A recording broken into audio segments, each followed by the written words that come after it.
across the UK, on DAB+, on YouTube, on your mobile, and on your side. This is Talk.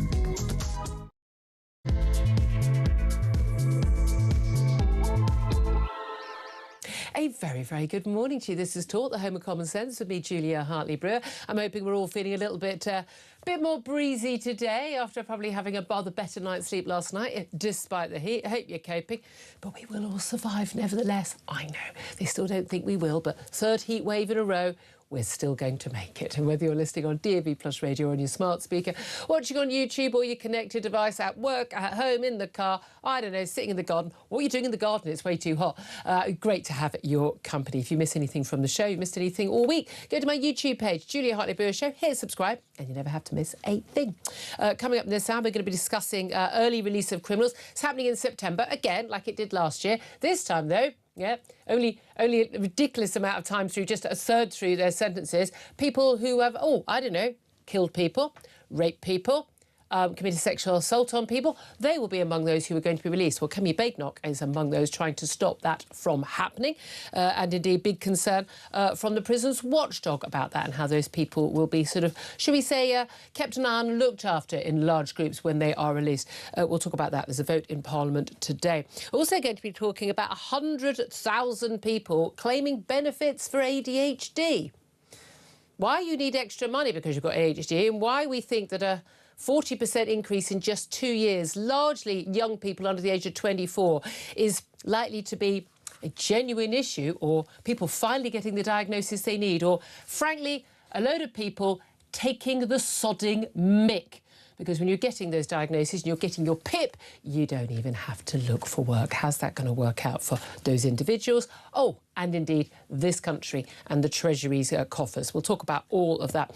Plus, what is going on with Reform UK leader Nigel Farage? He's been referred to the Parliament Standards Commissioner over donations he received in kind from the convicted fraudster George Cottrell. He's going to be interviewed by the Parliamentary Standards Commissioner over that £5 million gift from a crypto billionaire.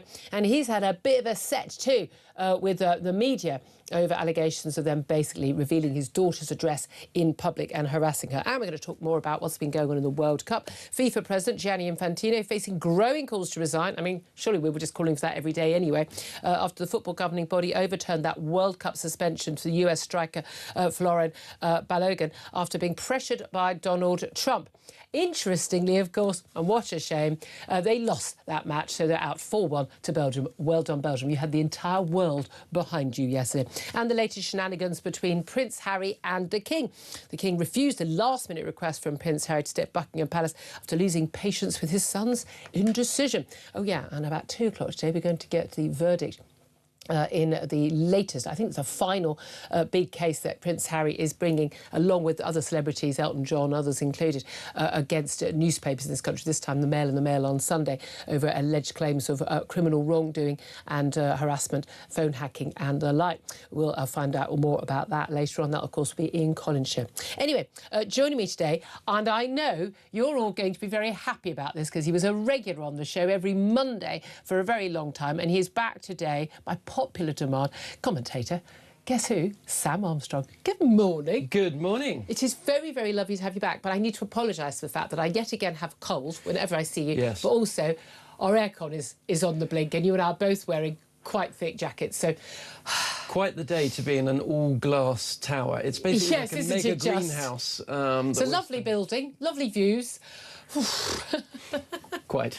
But, you know, you're a very big favourite with our audience. We're very, very happy to have you here. There's an awful lot of people to get their teeth in today.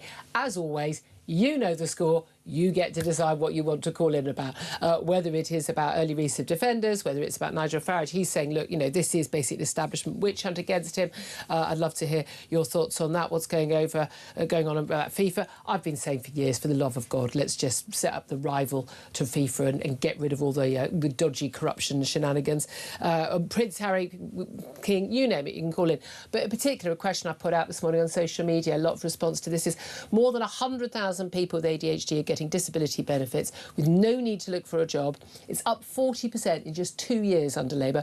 What would you do to tackle this crisis? And I'm sorry, it is a crisis. It's a crisis for those young people who frankly don't have a disability, and indeed it's a crisis for our finances in our country. Give us a call, 0344 499 1000, text the word talk in your message to 87222. Get in touch with us on X at talkTV. Calls are charged the national rate and text costs one standard network rate message. Anyway, Sam, I'm going to come to that in just a moment because I do want to talk about this early release of sex offenders because I'm sorry, you know, all these stories affect all of us actually. Well, maybe Prince Harry doesn't. I mean, I'm not that bothered about where Prince Harry stays. I'm more worried about where I stay, you know. But I've got to say, if someone offered me, a bedroom in Buckingham Palace, I might have said yes or no on the day, but call me old-fashioned. But Kemi Badenoch is urging Labour MPs to back a bid today in a vote that's happening in Parliament today over this Sentencing Act, which Labour is bringing in. And she wants to put an amendment, basically, to stop this plan to allow sex offenders to be released early. Now, we saw a mass release of pretty serious offenders, including domestic abusers, last September, or September before. I mean, it's happening all the time now. There is no space in prisons. So in order, hilariously, because it is funny in its own sick way, to enable the prison system to take in more serious violent and sex offenders, they need to free up space by releasing serious violent sex offenders from prison early. And you can serve just a third of your sentence if you demonstrate good behaviour behind bars. So you haven't killed anyone behind bars, you get out. Rapists will have to serve at least half of their sentence. But, I mean, a third of you, I mean, 2/3 was a joke, half was a joke, a third is even more of a joke and an insult. And she wants Labour MPs to back her. Andy Burnham, who's likely to be PM within a fortnight, has indicated he doesn't support this measure either. But we're told we don't have enough prison places. Labour is building, I think, 14,000 more. Yeah. Tories were on track to build some more. Whatever they're building ain't enough, though, is it? No, and look, I respect what Kemi Badenoch is saying here, but let's be clear, the chronic failure to build adequate prison places occurred under 14 years of Tory administration, and they had plenty of money to shovel out in foreign aid. They had plenty of money to shovel out in DEI schemes. They had an opportunity to deliver this country the basic common sense governance that all of us would expect from a party that calls itself Conservative, and they abjectly failed. And Kemi Badenoch shares her responsibility in that. She was in the cabinet. She voted for each and every one of these budgets that led to precisely the problem that she now says she's trying to solve. Labour has basically not done much on building prisons, by the way. It has, in essence, carried on the failed policy from before. And the truth is that politicians don't want to spend money on prisons. Because which is madness, because actually it would be a very popular move. Yeah, but not popular with the people that are going to give them jobs when they leave office. Not the green companies, the net zero gigs that so many of them go on to do. I don't know, couldn't they build prisons and then put trans progress flags all over them? That would keep everyone happy. They could have diversity classes for them and everyone would be happy. But you know who this is disgraceful, beyond disgraceful for? The young grooming gang victim who was abused in the most appalling ways imaginable, that was dragged through a court process to see the perpetrator of what was done to them go to prison. And after having dealt that ordeal and thinking, goodness me, they're going to have to throw away the key, first to be told, no, they're not going to throw away the key. He's got a term of, say, 8 years for some of these people.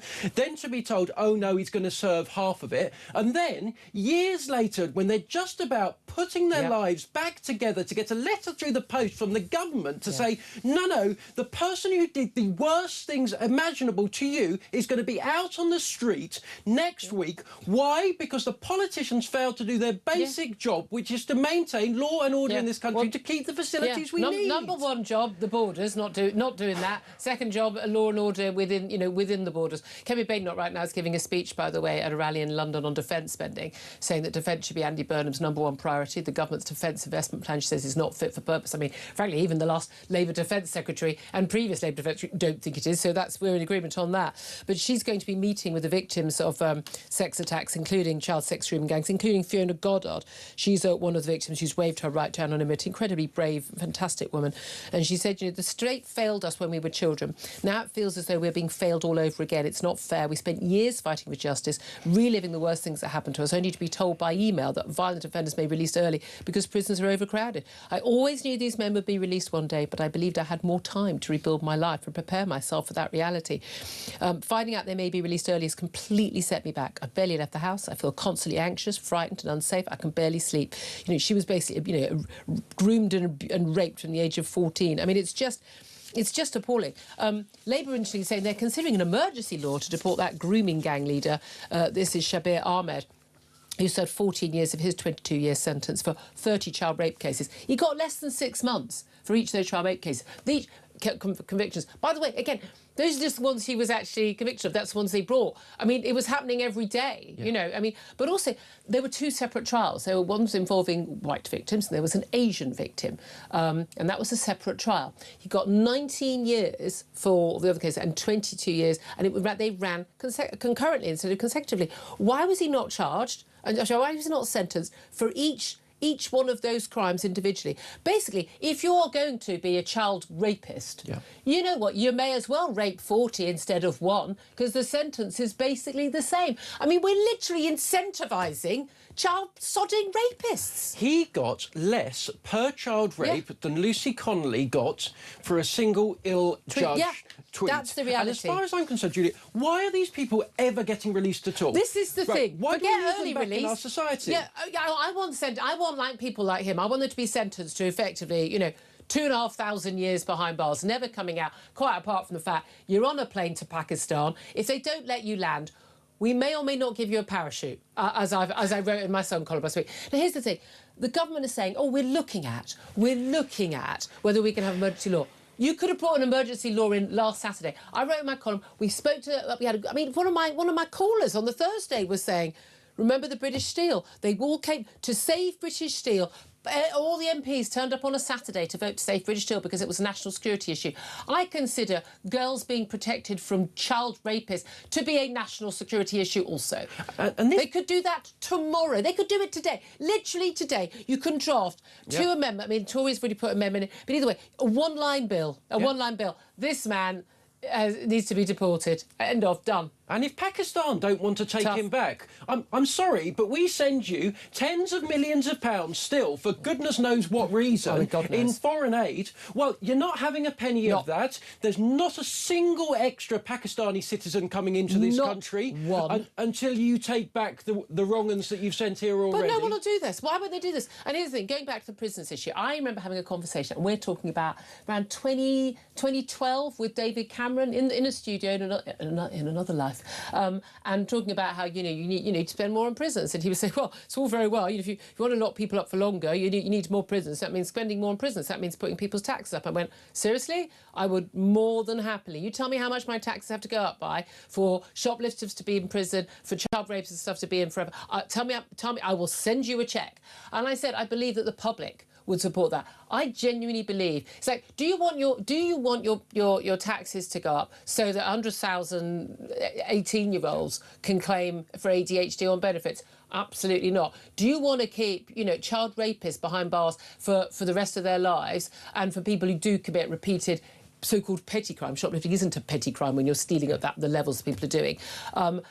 Behind, you know, going to prison so they also get proper punishment. I think people would say yes. But I'll pay extra tax for that. And by the way, like, we should be clear about, like, they're all big numbers, and I think people at home get, you know, it's hard to keep track of them. But by building new prisons and staffing them is unbelievably cheap compared to the other stuff that the government is paying for. And also the cost of crime, the cost of your insurance. Every time your phone is stolen, that, you know, the cost of, well, the cost of the breakdown of our society and the lack of trust, and the when you're walking along the street holding your phone, people not being someone getting like a nice watch as a you know an anniversary gift or something, and thinking I can't wear it in the street, or you know, the way I behave now with my bag, way I behave now with strangers in the street who come to ask me for directions. That's how my bag was stolen, because I was giving someone directions, and then someone else, as part of their little gang, stole my bag. I now have someone. I'm literally no. It's a breakdown of society when you have that breakdown of law and order. Look, you and I, you know, we could talk about this for hours, but let's get on to these ADHD kids. largely kids. We are talking about 100,207 people currently being paid disability benefits without any requirement to look for work. That's the mind-blowing bit. These are personal independence payments. For ADHD is the main condition. That is up 40% in just 2 years since Labour came to power. It was around 71,000 before. More than half of claimants for the neurodevelopmental condition are aged between 16 and 24. Nearly 2/3 of young people cite ADHD, autism, depression or anxiety as their main disability. That's up from almost half in 2020.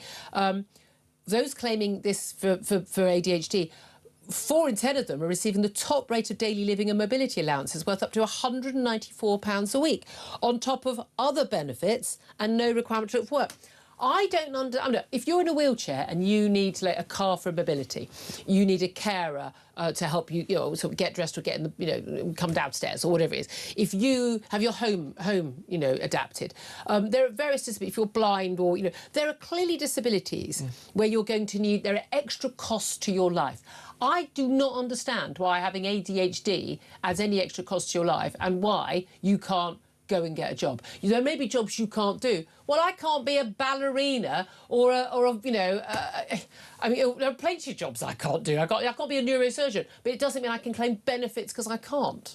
Yeah, and this is the reason, the single biggest reason why we can't afford to pay for anything right now. Why you see, in order to fund defence, we have to cancel roads getting built. It's because the benefits bill has exploded, because it isn't fair. People are cheating. They're getting away with it. Everybody knows somebody that is swinging the lead. And as a result of Keir Starmer's inability to get even the most basic changes through Parliament, this bill is going to continue to go up and up and up. Each person who is not even on the disability side, but just is out of work, the cost to the taxpayer is between 15 and 20 grand per person. For every 2 of them that we get off this, and there's 40,000 here, we could hire a new prison officer to lock up these people. So with these 40,000, that's 20,000 new prison officers. That would basically allow us to increase the size of the prison estate by 50%. Or even just even have more prison officers in the actual prisons we've got right now, so people weren't locked up 23 hours a day doing drugs, which is what they're currently doing. Instead of, I mean, a lot of people behind prison cells, they don't even know how to read and write. We've got some basic skill levels here. It's mind-blowing to me, and I know from talking to doctors and teachers in tough inner city schools where you've got a lot of kids who've been diagnosed, and there are 2 groups, aren't there? There's the let's get a load of benefits, great, don't ever have to work, benefit street. And then there's also, round my way, there's the posh middle-class parents who are looking for an excuse because little Jemima or a little, Archibald isn't a straight A star student. And so there must be a reason. And an awful lot of it, and, head teachers of schools where they probably have some difficult pupils are saying the vast majority of these youngsters, it's a parenting issue. It is not, even if they do have some issue, it's an issue that could be dealt with by routine, bedtimes, calm home lives, quiet, not being on gadgets till 3 in the morning, no fizzy drinks. I mean, that's a general rule anyway. A healthy diet, physical exercise. And again, it's largely young boys, isn't it? And I'm sorry, it's depressed girls and it's ADHD hyperactive boys. That's because, with all due respect, children, husbands and dogs need a daily physical outing. I have discovered this over the years. It's very, very simple. You need to be run around and made tired. Every woman in the world knows this. You need to be physically made tired all day just so you can cope with life. Back me up, ladies, back me up. And I'm sorry, it's just bad parenting. And everyone needs to get off their gadgets and start parenting their kids properly and stop making excuses. And even if your child, and everyone's on a spectrum, we're told we're all on the spectrum. Well, yeah, unless you're at the far end. And like autism, I have interviewed mums with kids who are virtually like animals. I mean, feral. I mean, literally how, these women are coping on a day-to-day basis. The kids turning up the house, doing their best. With older children who are beautifully behaved, there is no, they are doing their best. So sometimes it's impossible to deal with. I get that. But that's not the majority of these people. Yeah, if it's a third of kids or half of kids, as it is in some class, that is not a mental disorder. No. That is a personality trait. Yes. And I was a total nightmare for my poor mother, my dear mother, when I was a boy. Not. But she knew exactly what you said, which is the best thing to do with me is to make me go and run around the garden, and I would normally come back, and then I was Kids prepared don't to do my enough homework. exercise. No. They're not out, like, just doing physically being tired out. And dads need to do their bit as well, by the way, Yeah. which is, you know, this is some people perhaps attack me for sexism, but dads are particularly good at disciplining children. Children are more scared of their my father. husband, he was the most sort of placid person in the world. I mean, he'd have to be, right? He just has to clear his throat. Yes. I mean, literally, just like, I mean, everyone stands to attention. You know, there was everyone I know, even a woman like me goes, no, wait till your dad gets home. Yeah. Come on, everyone know. And if your dad's not there, Dad's not doing his job. Simple as that.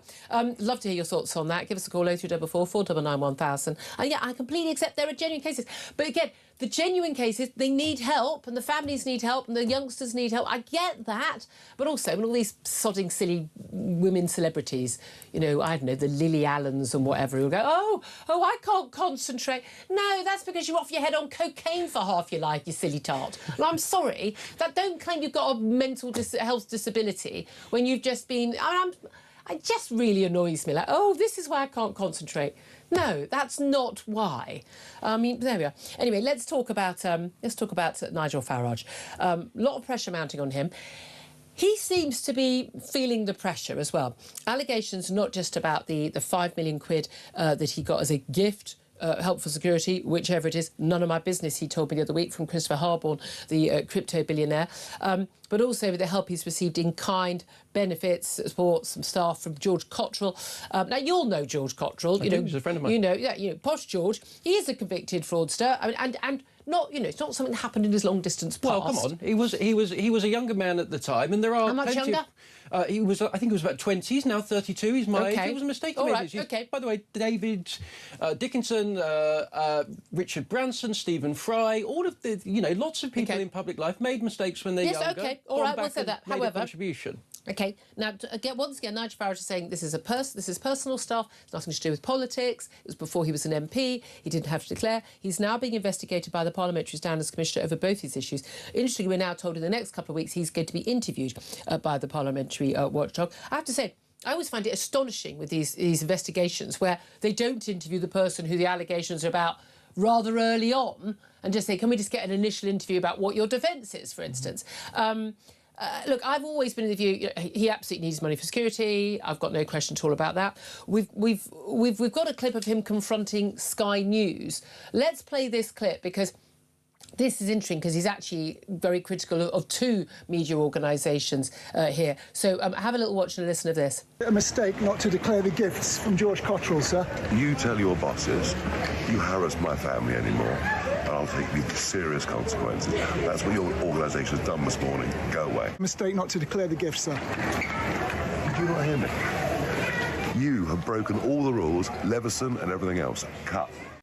Right, but he's also, I mean, very angry in that, no doubt at all.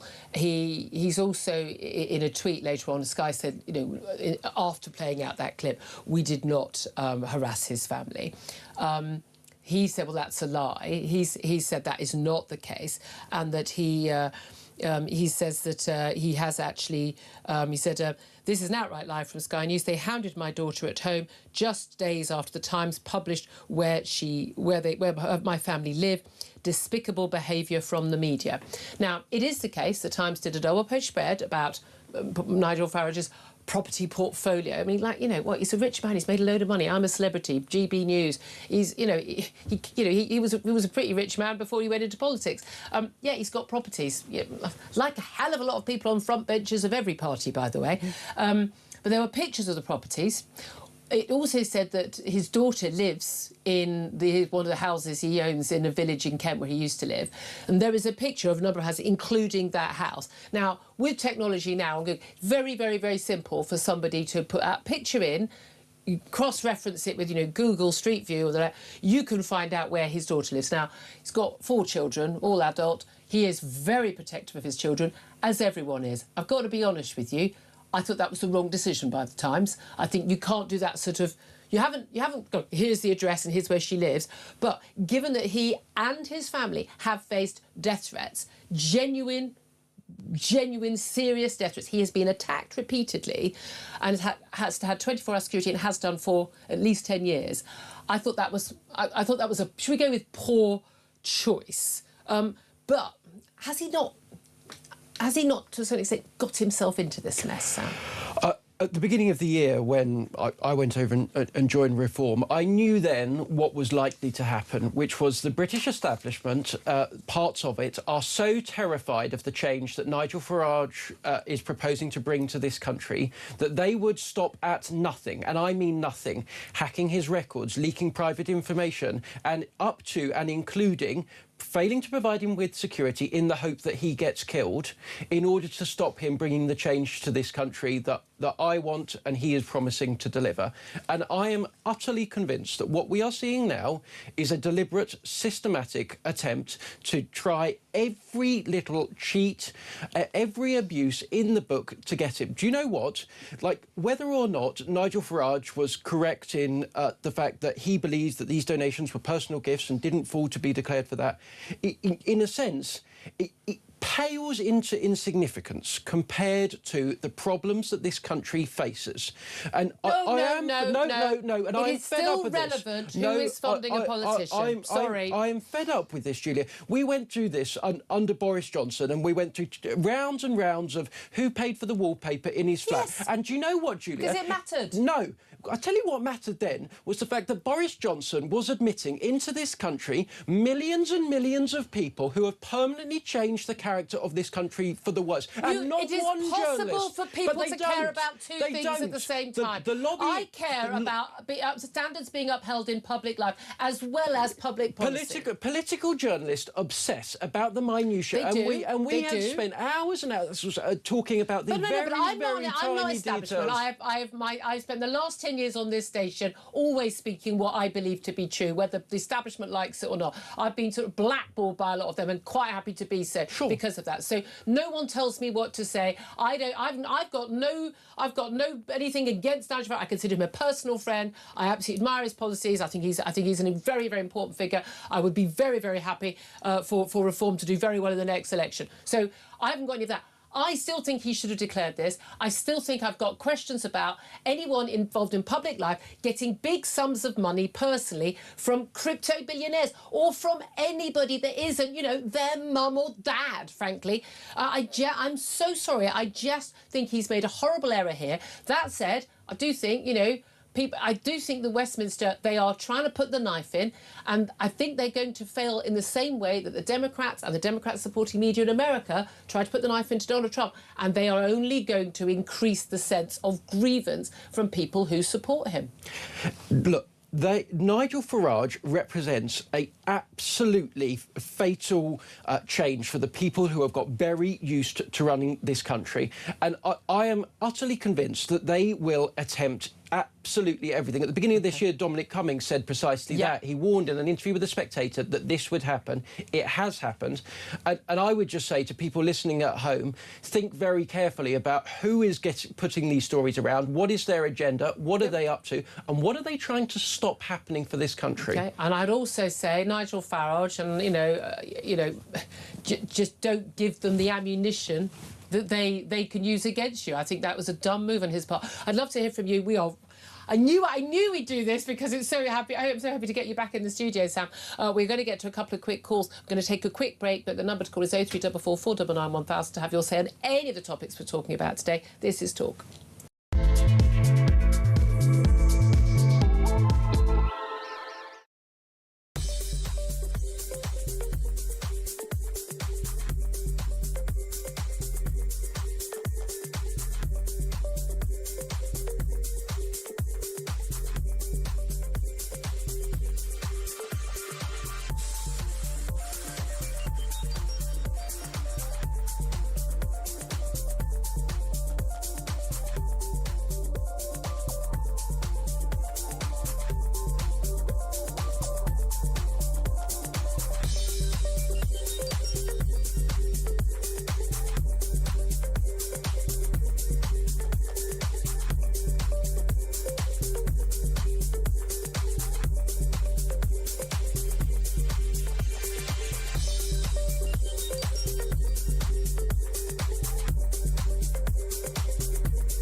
Good morning to you. This is Talk the Home of Common Sense with me, Julia Hartley-Brewer. Just breaking news in the last couple of moments. Extraordinary news.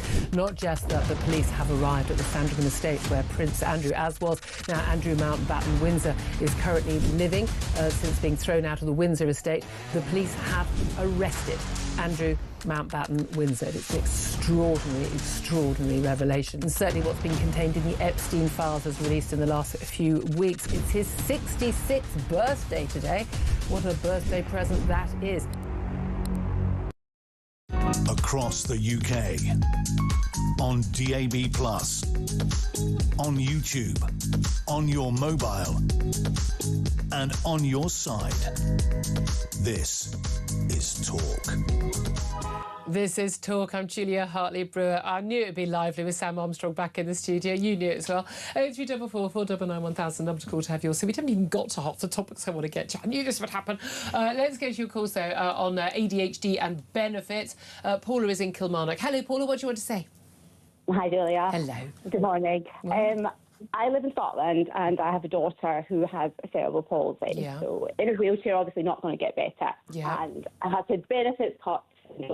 So she lives in assisted living at the moment, but the government and social services have decided to cut all the hours that she's entitled to.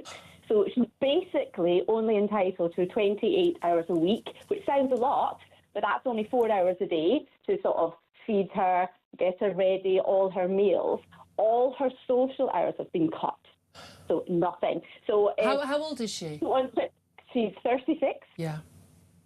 So if she wants to get her flat cleaned, and they can't do that in the 4 hours a day, we have to pay for a cleaner out of her benefit. And she can't do it for obvious reasons.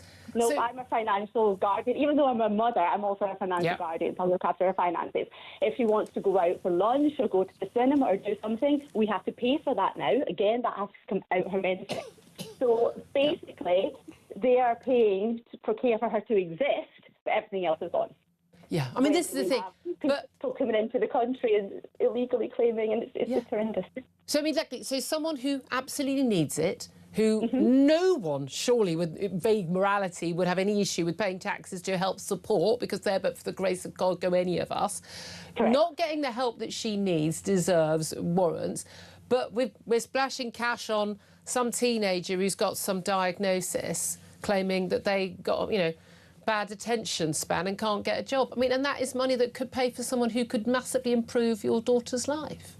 Yeah, I mean, it's not just her, Julia. I mean, she lives in assisted living, so there's about 12 people there, and there's some very, very vulnerable adults there. There's people who, I'm careful what I say in case anyone knows who I am, but have been in trouble with the law before, and that's just going to get worse because they don't have the support they need. They're vulnerable adults and they need it, and it's being withdrawn for people who don't. I couldn't agree with you more, Paula, because usually people going, oh, my child needs it. Yeah, well, we're not arguing about them. We're saying we need to be focusing on those who need it, and having, when everyone's got ADHD or everyone's got autism or everyone's got, then no one has to a certain extent. Paula, really appreciate that. Look, best of luck to you and your family. Christopher is in Cornwall. Christopher, what do you want to say? Good morning, Julia. Morning. I'm originally from Australia, and having been educated in both Australia and the UK, I've just noticed that this has infested every English-speaking country. I know about 6 or 7 people of the hundreds of people I know who went to private schools like me. They're on benefits. When people do their leaving exams in Australia and the UK, about 35% of the wealthiest schools, their students are often on disability. It's about 3-4 times the rate of, say, someone And they get extra time in their exams, that's why. Happened in Oxford as well. I was considering going to Oxford for a summer program. I eventually ended up going to Poland because people, and even women, they wanted more women getting first, so they allowed people to have 25% extra time on their Oxford exams, and I just decided to go to Poland because it doesn't happen in these Eastern European countries. They're kind of no nonsense, aren't they? So what? So I mean, this is all. Everyone gets a label. Everyone gets an excuse. Well, can I be really honest? Look, Julia, I Please. listen to your program a lot, and I really like your takes, but I have noticed that a lot of these industries where people are effectively mothered, whether it's benefits or careers advisors at university, it's an 80 or 90% female workforce. And I think that a lot of these workers are mothering them. They're not interested in fairness.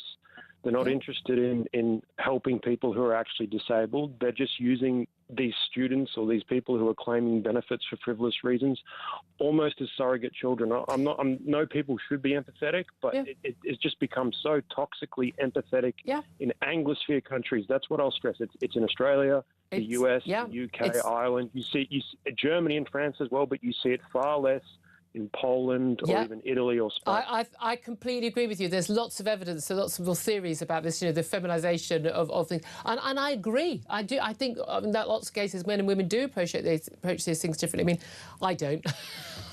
I'm 1950s, but there we are. Christopher, great call. Thank you very much for that perspective. I'm going to go straight to a break right now. We're going to talk to a columnist at The Sun, David Wooding, about all things political. This is Talk.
Across the UK, on DAB+, on YouTube, on your mobile, and on your side. This is Talk. Good morning, welcome back. 10:39 is the time. I'm Julia Hartley-Brewer. Sam Armstrong's still with me, and we're also now joined by Sun columnist David Wooding. Good morning to you, David. Morning, Julia. Thank you. Oh, you're very chirpy. Thank you very much for joining us. Can you hear me? I can hear you. Oh, good. I just thought we'd lost you for a moment there. Right. I've got so much to talk to you about. I'm going to ask you, first of all, though, about Nigel Farage, because we had a right ding-dong, Sam and I, about Nigel Farage. He's going to be interviewed by the Standards Watchdog. It's not just this £5 million gift of money. It's also this help he's been getting from George Cottrell, posh George, the crypto millionaire. What do you make of this? Has Nigel Farage walked into this? And are there issues over, him saying, Sky and Times have actually, basically put him and his family at risk by publicising where his daughter lives? Well, one of the big problems of getting close to power, as Nigel Farage is finding, and also Andy Burnham, in fairness, is that you come under greater scrutiny, not only about your policies, but about your spending, your funding, all various things which are going on in your life. And that's part and parcel of being a politician. I don't think Nigel Farage likes that element of it any more than Andy Burnham does. I think Farage is getting rather more than Andy Burnham. Absolutely. Andy Burnham's getting a little bit on the policy at the moment. But Nigel Farage is being questioned about, first of all, that he's already investigated about the Christopher Harborne £5 million, and now his links with Posh George are being questioned. And he's getting a little bit tetchy, I think, when you see him. So he clearly is a little bit rattled by this. Yeah, I mean, he told me in an interview a couple of weeks ago, it's none of your business, what he's done with this money. And I'm like, I hate to tell you, I'm a voter, it is my business. And voters have a funny way of deciding. Is this, though, and a lot of our callers yesterday were saying this, and Sam Armstrong, this, a bit of an establishment, as much as one can say Nigel Farage may have, provided the ammunition, but that actually a lot of this is an establishment stitch-up. You were, very senior figure, at the Sun newspaper for many, many years. You worked in Westminster, been around Westminster for, let's face it, far too many years, both of us. Is this the establishment going, hold on a minute, we need to take this guy down? Well, it's some political media outlets. I mean, for instance, the Mirror have barely had Nigel Farage off the front page, and it's clearly something they've got their teeth into, and they're not going to let go of it. In the same way that other papers will go for other characters, they are really going for him. But he's got to be able to. He's got to be able to muscle this one out. He can't just get angry and say it's none of your business.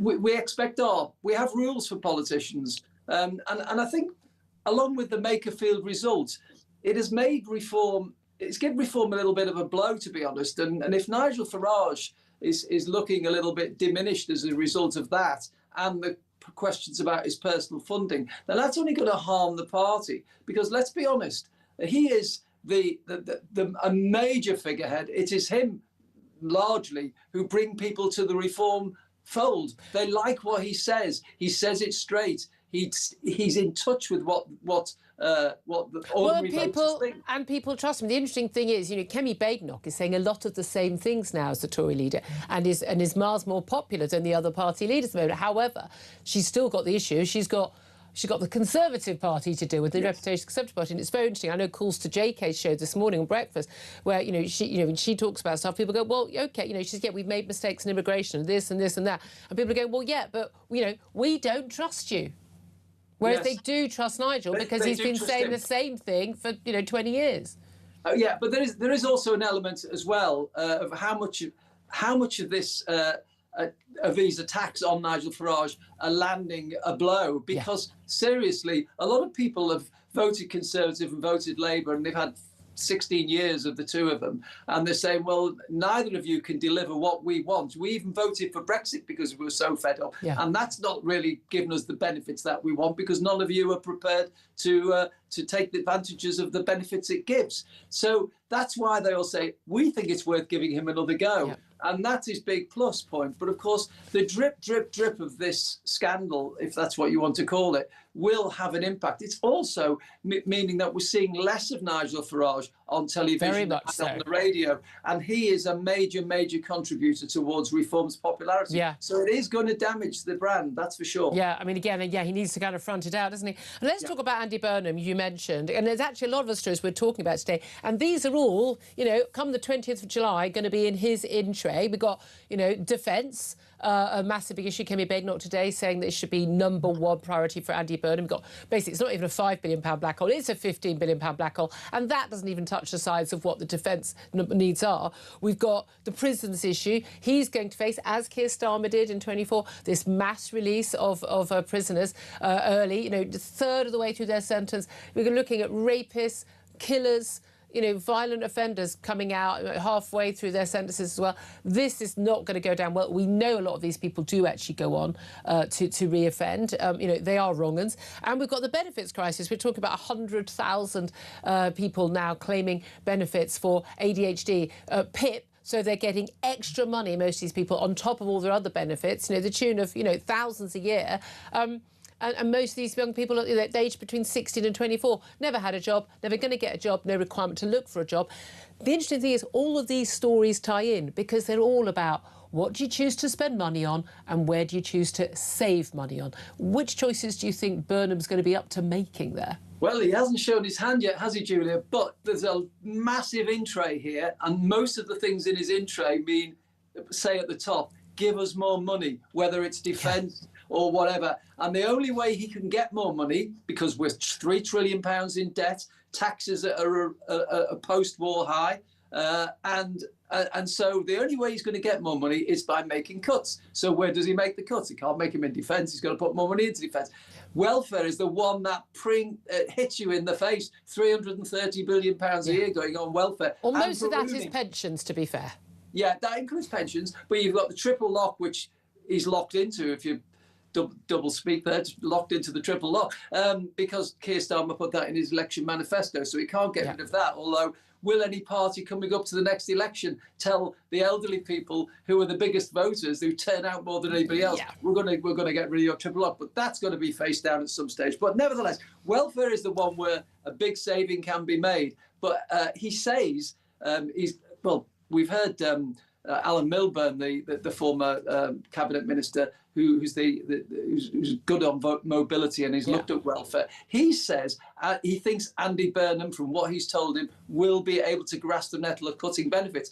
However, only a few days ago, Andy Burnham was saying in an interview he's not in favour of crude benefit cuts. He said he was going to do it. He said he wants to deal with the issues, but he's going to do it differently. And a lot of these things, like, yeah, we're going to coax people back. At the end of the day, you've got hundreds of thousands of young people who're never going to get a job if they're not basically forced to get one pretty much straight away. And that is going to end very, very badly. It's one final thing on Andy Burnham, interestingly, is that he's apparently not going to name anyone in his cabinet until he is actually Prime Minister. We're not going to find out who his Chancellor is going to be. And again, we know when they do these reshuffles, often it's very complicated, isn't it? Because someone says, no, I won't move, I won't take that job.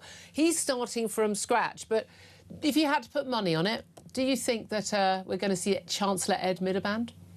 Well, it's a 50-50, I would say, on that one. And I think, I hope he sees common sense and doesn't give the job to Ed Miliband, because that would spook the markets so badly. It would spook the markets. But he's playing his cards close to his chest. I think, in fairness to Andy Burnham, Prime Ministers don't do their reshuffle, A, until they're a Prime Minister, and B, until they've got everybody around the table. Because if he starts telling us what everybody's going to do, as you rightly say, when he moves the little magnets across the board in number 10, finds somebody's refusing to budge, then the whole thing goes out the window and he has to start again. So that's probably why. There's a lot to wait and see, isn't there? Economist at the Sunday Morning, great to have you on the show. Thank you very much indeed. Sam Armstrong, just a brief response to that.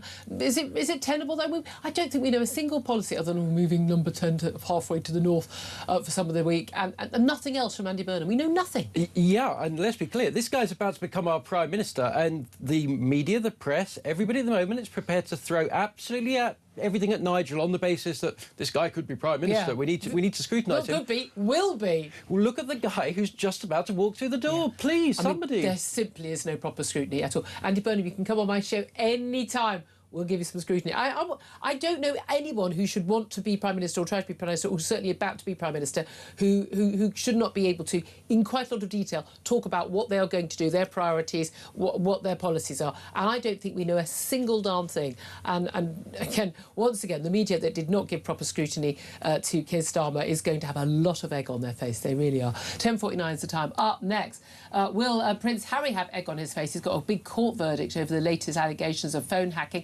coming in a few hours' time. He's arrived in the UK without Meghan and the kids. He's not staying at Buckingham Palace, but who is telling the truth over whether or not he was invited, wasn't invited, could stay at Buckingham Palace? And does he need to stay at a palace for his security? We'll talk to the former head of Royal Protection, Di Davies, up next. This is Talk.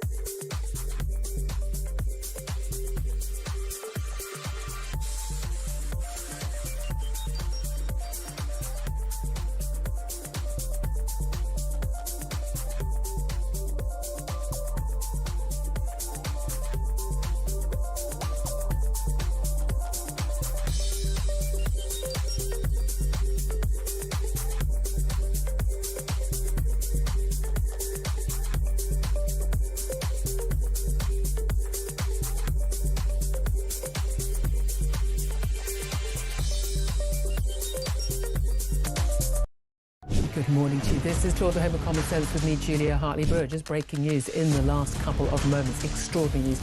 Not just that the police have arrived at the Sandringham estate where Prince Andrew, as was now Andrew Mountbatten Windsor, is currently living since being thrown out of the Windsor estate. The police have arrested Andrew Mountbatten Windsor. It's an extraordinary revelation. And certainly what's been contained in the Epstein files was released in the last few weeks. It's his 66th birthday today. What a birthday present that is.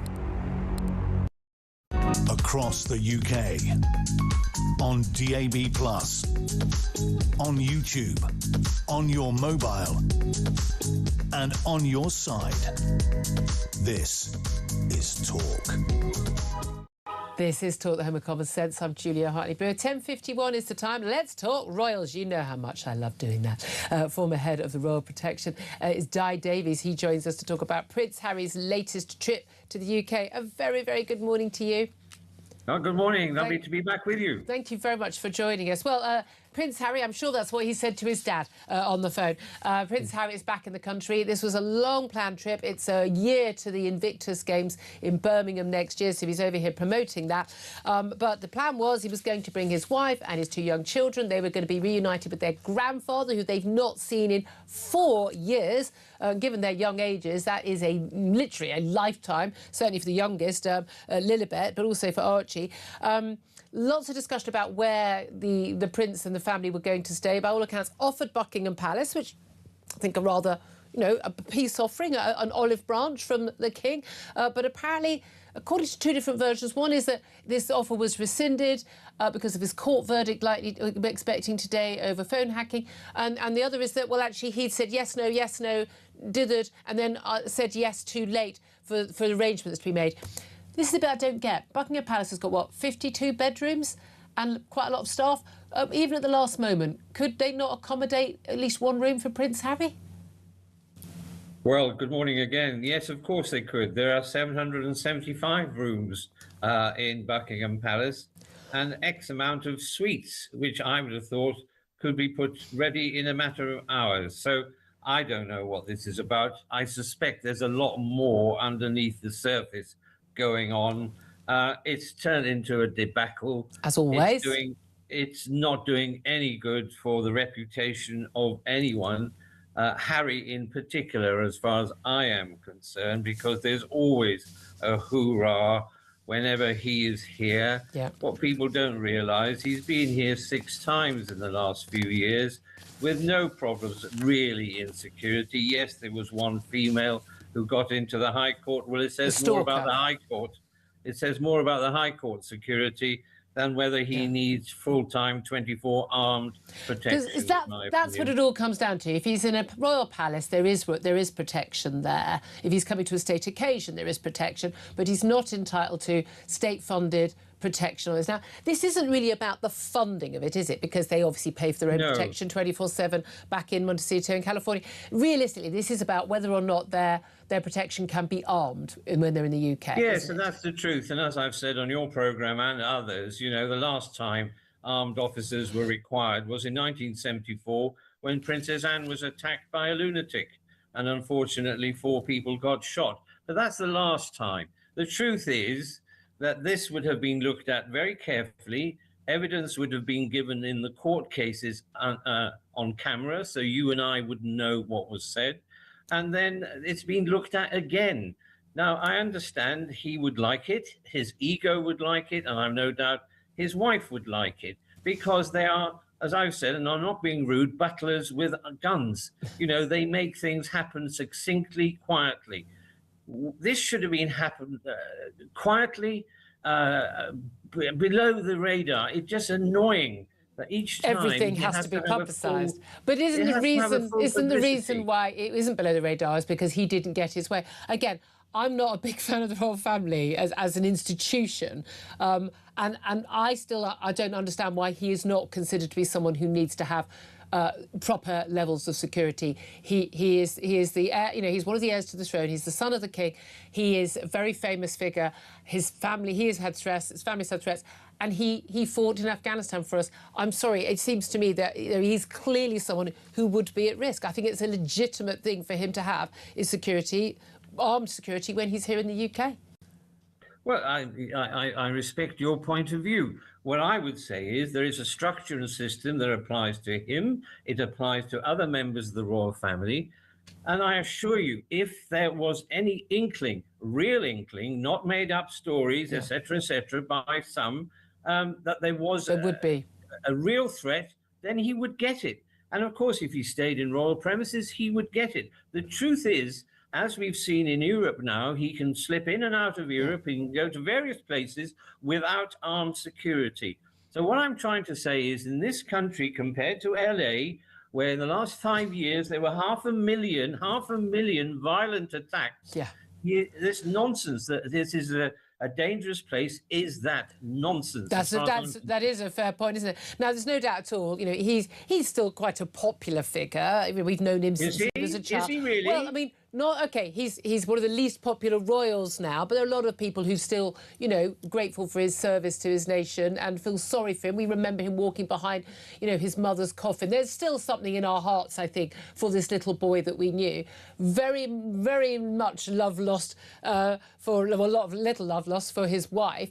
But I have to say, a lot of people, I think, who couldn't give two hoots about talking about the royal family from one year to the next, are sort of finding it all very bizarre that his children barely know his family. They don't know their cousins, William and Kate's children. By all accounts, no opportunity whatsoever for William and his brother to meet up, and that the king hopefully might not get a chance to see his grandchildren. I mean, he's an elderly man who's had cancer. I think a lot of people thought that might be the moment when some family rifts might be mended. The offer of the Buckingham Palace rooms, that's a clear olive branch. You accept that. And yet everything ends up just being a massive drama. It is, and you're right. But let's forget there's another grandfather who has never been seen and has never seen his children. Here we are again. It's the Harry and Meghan show once again. If they did it quietly, below the radar, that's what I keep saying. All of this could have been arranged amicably if indeed all parties wanted. Yeah. We clearly understand that the brother doesn't want it. It may be his stepmother is still seething from how she was regarded. All of this, I, with great respect, say to everyone, is much down to Harry and Meghan and the way they dish this family. And which senior member of the royal family was accused of being racist about her unborn child, indeed. We've got that court case, a result coming out at 2 o'clock. It's been ongoing. It's the final one of a number of court cases Prince Harry's been involved in, Elton John and others involved as well, about phone hacking. This one involves the Mail and the Mail on Sunday's own Associated Newspapers Limited. That would be, he would say a great victory he would see, but we know he'll be very unhappy if he loses that case. Yes, and I know some of the journalists on the Mail and the Mail on Sunday. You couldn't wish for more decent people, as far as I'm concerned. And I hope the result goes that way, but that's just me. I know some of the individuals. Yeah. I know their history. I've known them for 25 years. You couldn't wish for more decent journalists. You're a journalist. Most journalists are fantastic and do a great job. Well, we don't hear that very often. I've certainly had nothing to do with phone hacking. No, you know what I mean. I'm too boring and straight to do stuff like that, I have to say. No, that's very interesting. Well, we'll see what that result is. And again, it involves a lot of other big celebrities as well. Di Davies, we're always really interested to get your perspective as someone who's been in such a senior role, former head of Royal Protection. Sam Armstrong, 20 seconds for you. Yeah, Harry and Meghan have managed to fall out with her parents, his parents, her dad, the British media, the American media, most celebrities, the American president, most of their original friends. Maybe, just maybe, they're the problem. There's a possibility they may be the problem. I do think every opportunity. Also, again, you'd be William or the King, and you're going, do I want to have a conversation with this guy, which is then going to be on Oprah Winfrey in 2 weeks' time, or in a Netflix documentary? And the answer is going to be a big fat no, isn't it? Love to hear your thoughts on that and all of the other, let's face it, more important stories we're talking about. Give us a call, get in touch. This is Talk.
across the UK, on DAB+, on YouTube, on your mobile, and on your side. This is Talk.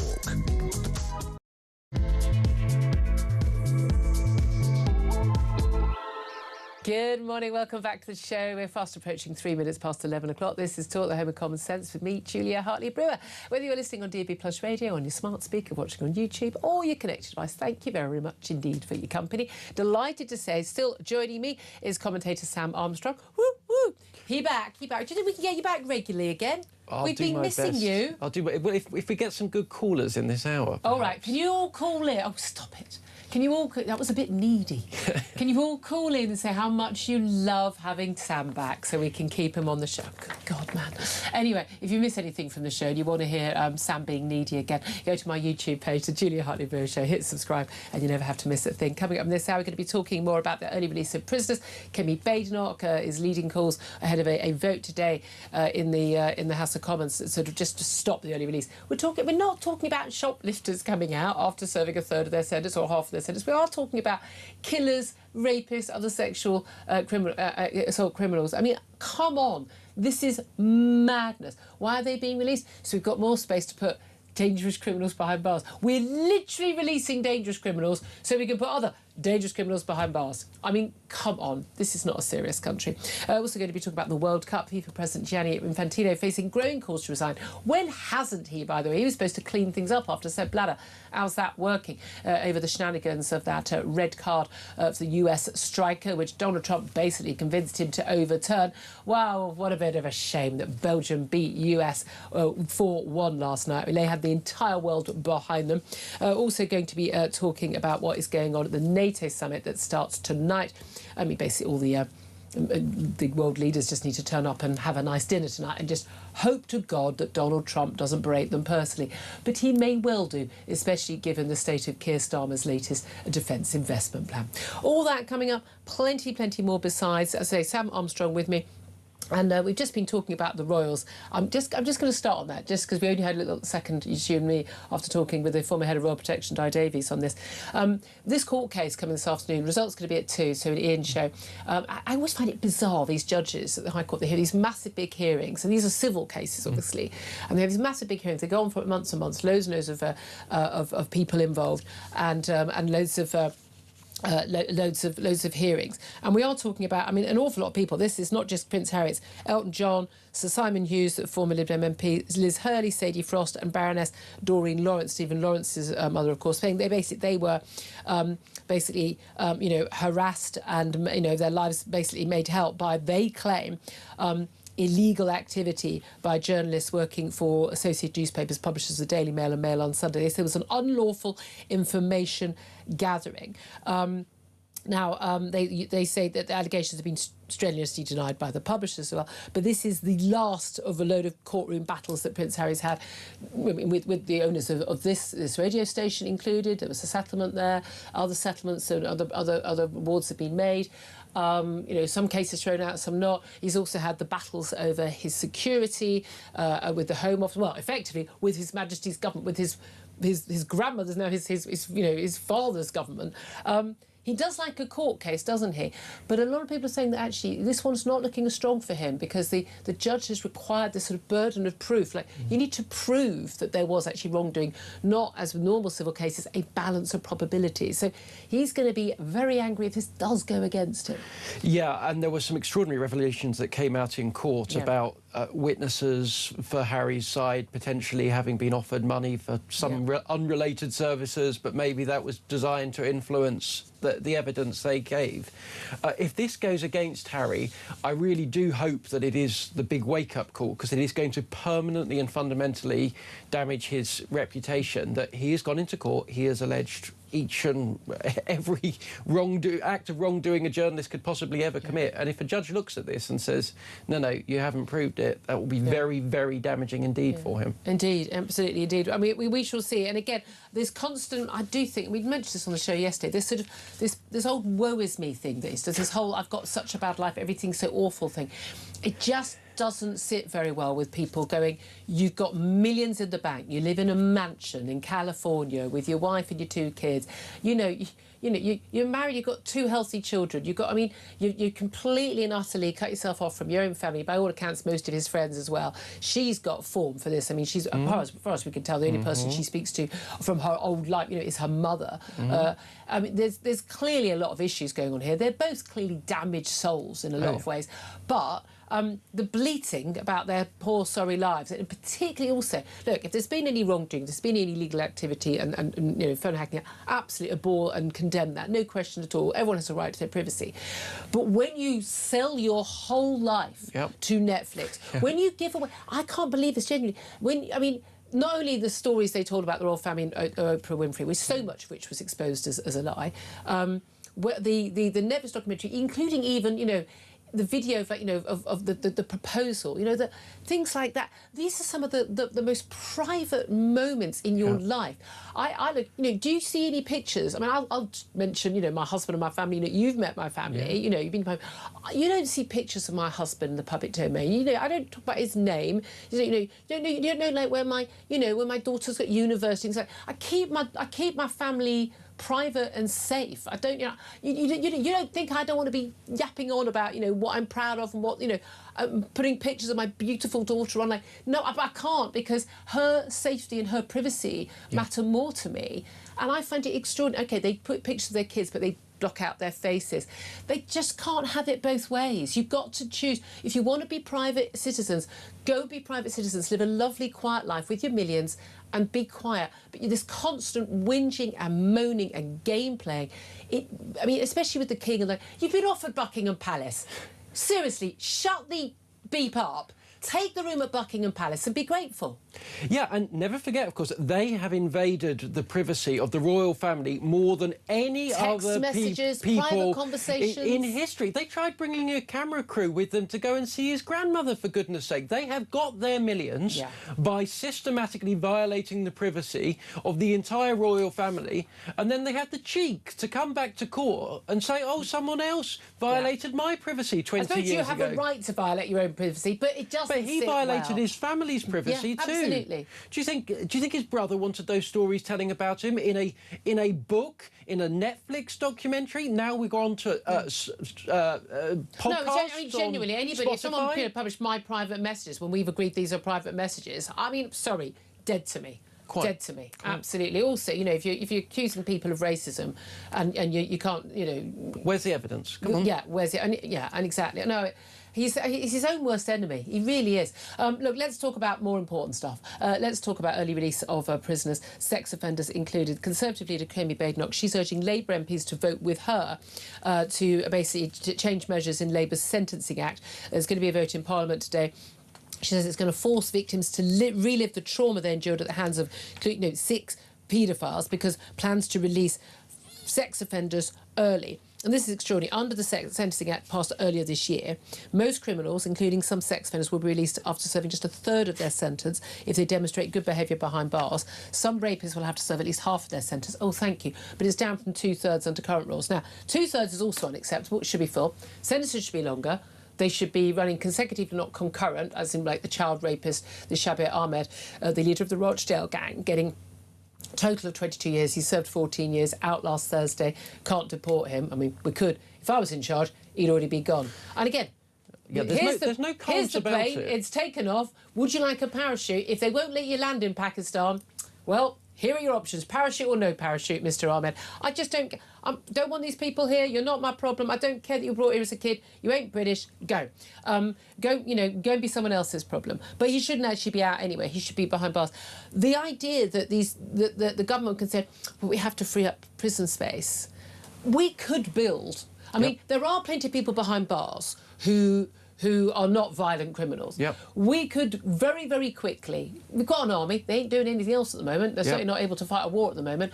Let's build. Let's take some of those camps. They've got those boat people in, and let's just put barbed wire up. I don't think it's beyond the wit of man. And we can put a load of the so-called, non-violent offenders. We put those in those, so we free up space for violent offenders. There's no reason, where there's a will, there's a way. There's no reason why anyone has to be released early from their jail sentence, including, by the way, 2/3, let alone half or a third. I am fed up of hearing again and again and again it parroted, we can't do this, we can't do that. Are we not the same country that fought two of the biggest wars of all time, that saw down, standing alone, the Nazis? Are we not the country that has one of the most profound navies in human history, that did enormous and extraordinary things, that created Concorde and did this stuff? We can do enormous and amazing things as a nation. We are choosing not to do it. We could put them 3 to a cell rather. We could put bunks in for things. We could.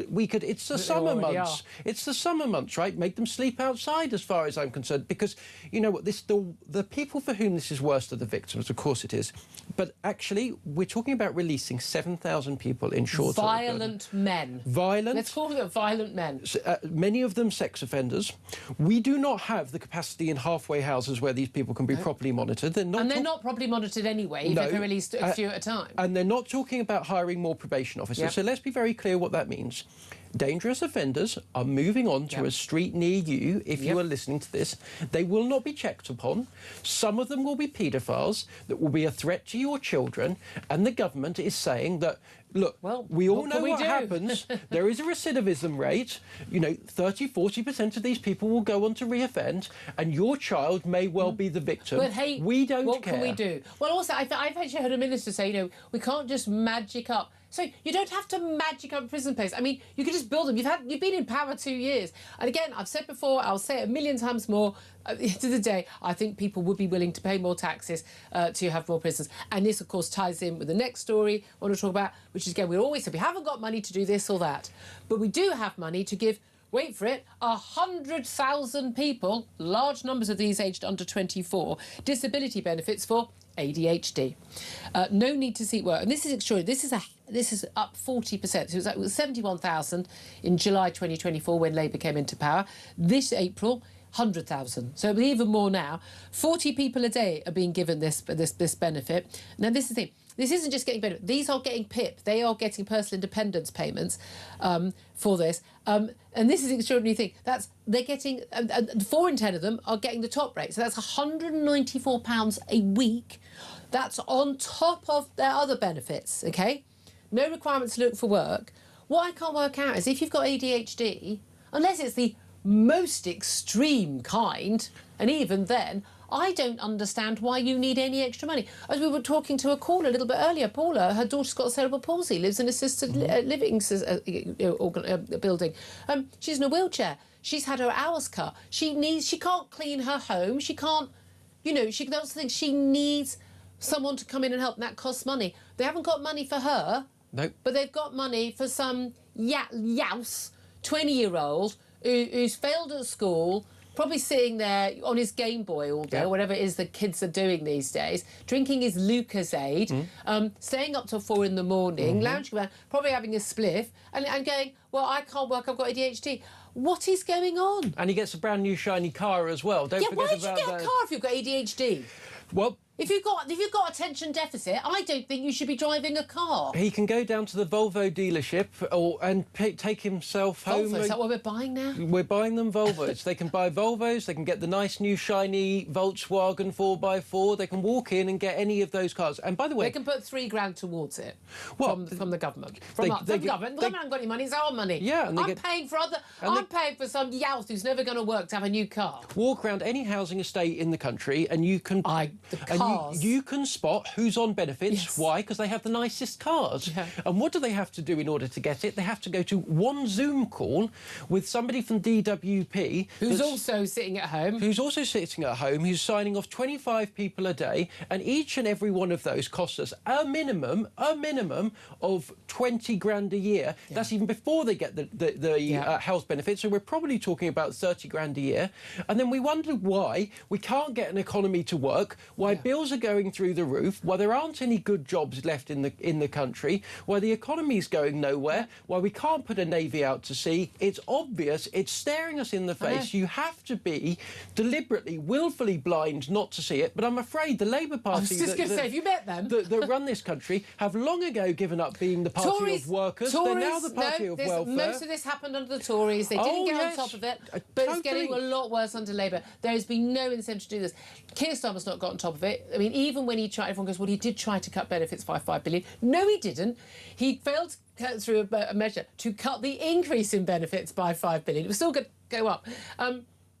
There's no suggestion at all from anything Andy Burnham has said that when he's Prime Minister, as looks almost nailed on now, that he is going to do anything about benefits. Labour MPs, and this is the thing I find utterly bewildering about them. And like I say, I come from a Labour family, you know. I mean, the Labour Party was set up to represent, it was the political wing of the trade unions, representing working people, working class people who wanted representation in Parliament. I mean, what I find utterly bewildering is why they are so intent on ruining the lives of people at the bottom of the pile by leaving them on benefits and making that an option for them. Children have been failed by their schools, failed by their parents often, who've got no qualifications, no plan, nothing, no drive, nothing, and say, that's OK, we'll give you a label and we'll just give you money to do nothing. Those children's lives, those young people, we're talking about 16 to 24-year-olds, they're kids, their lives are being ruined forever. Not working is really, really bad for you. It's bad for your mental health, bad for your physical health. You will die earlier. You will have a more miserable life. Every outcome for your life is going to be worse because you don't work. Work is good for you. Why the Labour Party thinks somehow they're the nice people, they're the moral people, they're the good people, because they're encouraging people who could be working, who should be working, who can be working today if they wanted to not work is, I mean, it's abhorrent. It is. It's actually, in my mind, worse than that. It is a deliberate, purposeful racket that has been conjured up by the Labour Party, which is they have identified 30% of the population who are entirely dependent on handouts from the majority, and they are going to just shovel them money in order to keep them dependent on them so that they vote for them again and again and again. And you see this with left-wing governments all over the world, which is they identify a subset, they give them a load of money from everyone else, and then they get those people to vote for them in return. And that's what they're going to be saying. Gordon Brown did that working tax credits, didn't he? Put everyone on the payroll and everyone will keep voting for them. Mark my words, at the next election, they're going to be going around everywhere. They're going to be finding all the nice cars on the estate. They're going to be going around and saying, don't vote reform. They'll cut your benefits. You won't get your nice Volkswagen anymore. I just get, but again, and I say this a lot of it comes back to parenting. When people talk about all these needs, I keep getting these things about, you know, these kids get these youngsters, they're coming out and you go, I've got a job against all the odds. No, most people get a job. Yeah. I mean, you know, it's not against the odds. But genuinely, though, you look at the youngsters who aren't getting work. They're not being helped. OK, a lot of them being fed by school, but they're ones they've even got a degree. They're not getting work because they're unemployable because of their attitude. And employers are crying out for good young people to hire, right? You go to any kind of provincial factory, warehouse, you know, a technical job around the country. Do you do this a lot? I do, actually, because I go around accompanying politicians. Whatever rocks your boat, Sam. and you ask them, you know, what would you like to do? They said, we're desperate to hire British people. We don't want to hire migrants. We don't actually want to I have heard from so many employers, from big industries and small industries. And I remember, I've told the story before, but, you know, someone I sat next to at a work function and I was speaking at their event, chief executive of a major building firm, I mean, construction firm, I mean, huge, big firm. He'd started at the very bottom as an apprentice, you know, from working class lad, worked his way up. And he was absolutely intent. He wanted to do the same. He was a really good man, you know, wanted to do the same thing. And he said, we got a new project, wherever it is, it was Leeds, wherever it is, and we arrive at these places, we go to the job centre, we go, right, we've got all these jobs, you know, and all the opportunities, and look, here's proof, chance to rise through the ranks if you do well. And he says they can't even get enough people in for the interviews. People don't turn up for the interviews. They don't turn up for the first day at work, or if it rains on the Friday, they don't turn up. And he says, literally, you cannot get these young people. Now, my thing is, if your kid doesn't think that you have to turn up on a Monday with a hangover or after, you know, staying up to watch the match, if your kid thinks if the weather's bad, I have to go in, or I just feel a bit under the weather, then that's on you as a parent. Because I tell you what, I was always, I mean, I don't know about you, and I'm pretty sure my audience, we're Alarm Clock Britain, certainly my child. But get up, go to work, go to school, do whatever. You do what you have to do and you do it on time. But they don't have to, though, Julia, because the government will pay them to sit around drinking Scrumpy Jacks, playing Xbox, smoking goodness knows what. And look, I can't blame them. If they can make 30 grand for sitting around doing nothing, who can blame them for making a totally rational decision? They'll never make that on minimum wage. Yeah, and minimum wage requires them to go to work. And if people are lazy, you offer them a choice between sitting around doing nothing for the same money as they would have to do for getting up early, going to work. Yeah. And the tragedy is actually what is better for people, for everybody, especially people with mental health conditions, is the routine of going to a job and doing something constructive. I definitely want to squeeze in 2 more stories before we go to break and go to calls. Just allied to that, we've had a report from the Treasury Select Committee today about quite absurd situation of student loans. Now, again, this would be of interest to anyone, not if you've got a student loan. If you're a student now, if you've got teenagers or youngsters in their 20s right now, even if you're older. I mean, look, student loans only started, I think, my final term at university. That's how old I was. I was paid to go to university. I was on a full maintenance grant the whole way through. But they've basically said that this is a scandal, that this is the Treasury Select Committee. They're a serious committee. They know their stuff, led by Meg Hillier.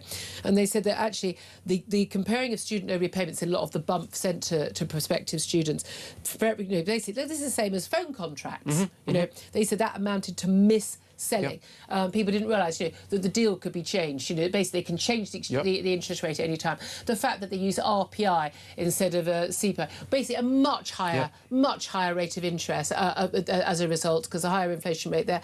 But also the 6%. Okay, it's been capped 6%, but you start paying it off the day you take it, when they know you're not working full-time because you're a student for 3 years.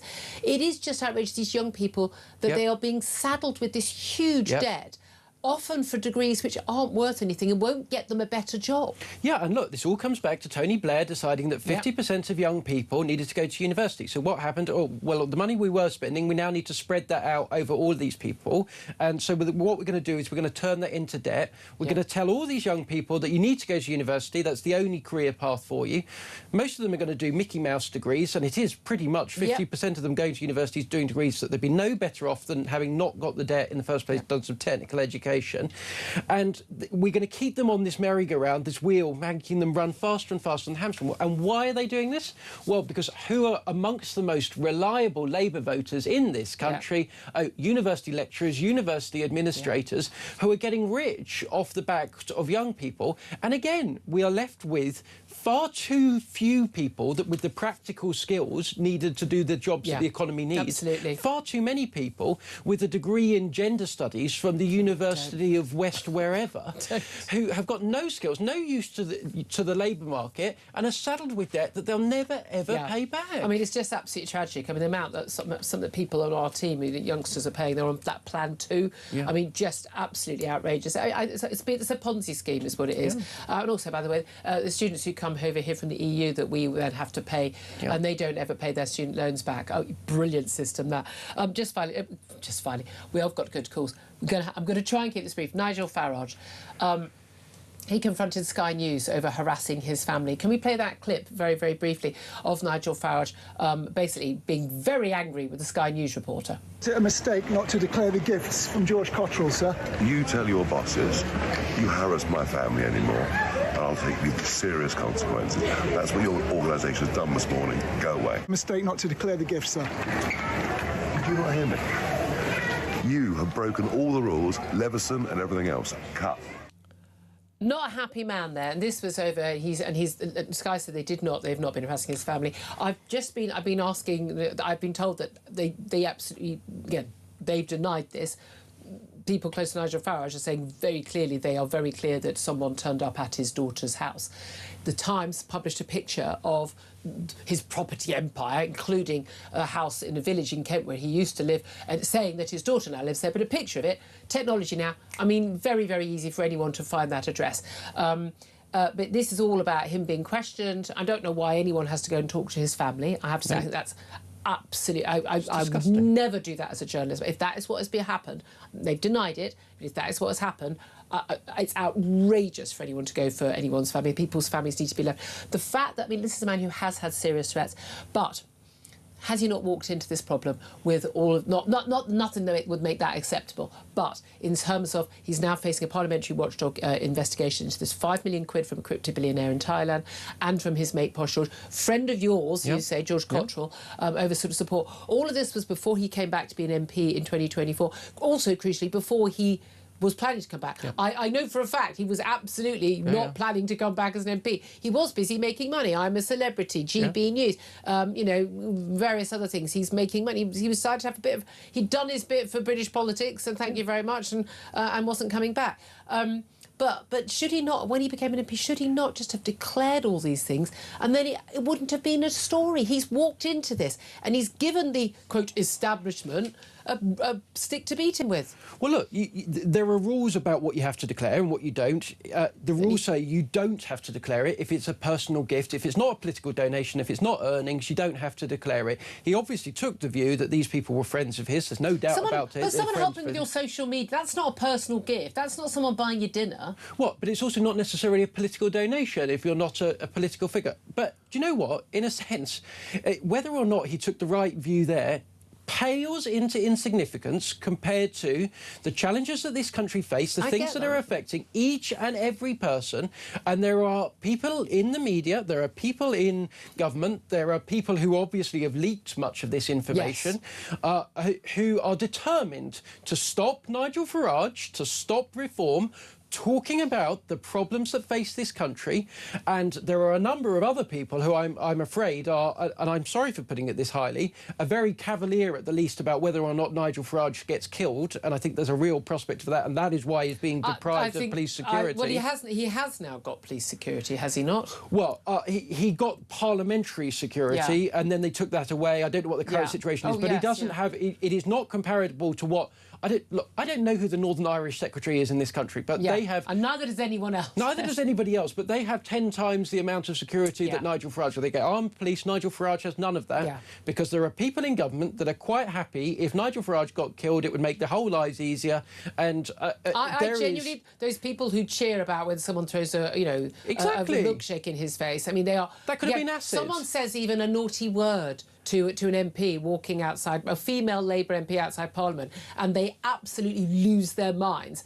Nigel Farage is facing daily death threats. There is they don't seem to care. There is nobody in as much physical danger for their job in public life in this country as Nigel Farage. And I've always said that, but... He walks into these issues. So then he needs to be more deft as a politician. So then he raises some money to pay for his security, and they're like, aha, we've got you now. He says he hasn't met that. 5 million quid was not spent on security. He told me he hadn't spent it. He said it was none of my business. It was no. The point he was trying to make is it was a personal gift, which means he's allowed to spend it on anything. That is entirely right, entirely proper. And look, we should not be distracted from the big issues facing our country. It's just coming up to 11:30. Actually, we're going to take your calls, and then we're going to be talking about that FIFA red card scandal with Max Scott from talkSPORT. This is Talk.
Good morning to you. This is Talk the Home of Common Sense with me, Julia Hartley-Brewer. Just breaking news in the last couple of moments. Extraordinary news. Not just that the police have arrived at the Sandringham estate where Prince Andrew, as was now Andrew Mountbatten Windsor, is currently living since being thrown out of the Windsor estate. The police have arrested Andrew Mountbatten Windsor. It's an extraordinary revelation. And certainly what's been contained in the Epstein files as released in the last few weeks. It's his 66th birthday today. What a birthday present that is. Across the UK, on DAB+, on YouTube, on your mobile, and on your side. This is Talk. This is Talk 11:32 this time. Let's get straight to your calls. 0344 499 1000. Vernon is in Staffordshire. Vernon, good morning to you. What do you want to talk about? Firstly, you two, brilliant show. I love it when two very capable people go at it. When are they coming in? It was brilliant. No, it was box office. I think it's fantastic. Well done, Sam, for giving Julia a punch on the nose, and Julia, well done for landing one back. Shall we get him back? Shall we get him back on the show? We miss Sam. Brilliant. Right, Vernon, what do you want to talk about, sweetheart? It's very easy with regards to the prisoners leaving early. It's really simple. We built Nightingale hospitals within 7 days. Yeah. For me, you've got fields and fields all over the country. Yep. I would literally be building open air prisons with accommodation. I would have law enforcement, army. They'd be policing it. Not one prisoner would leave early, and not one prisoner would have a reduction in time for good behaviour. Works for me. Committed a crime. Be simple. Vote Vernon, vote off and vote early, I say.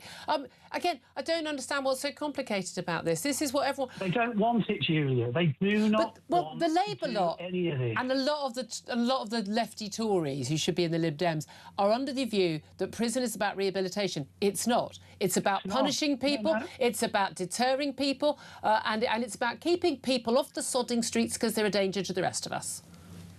Julia, it'll only make a difference when one of the politicians' families get hurt.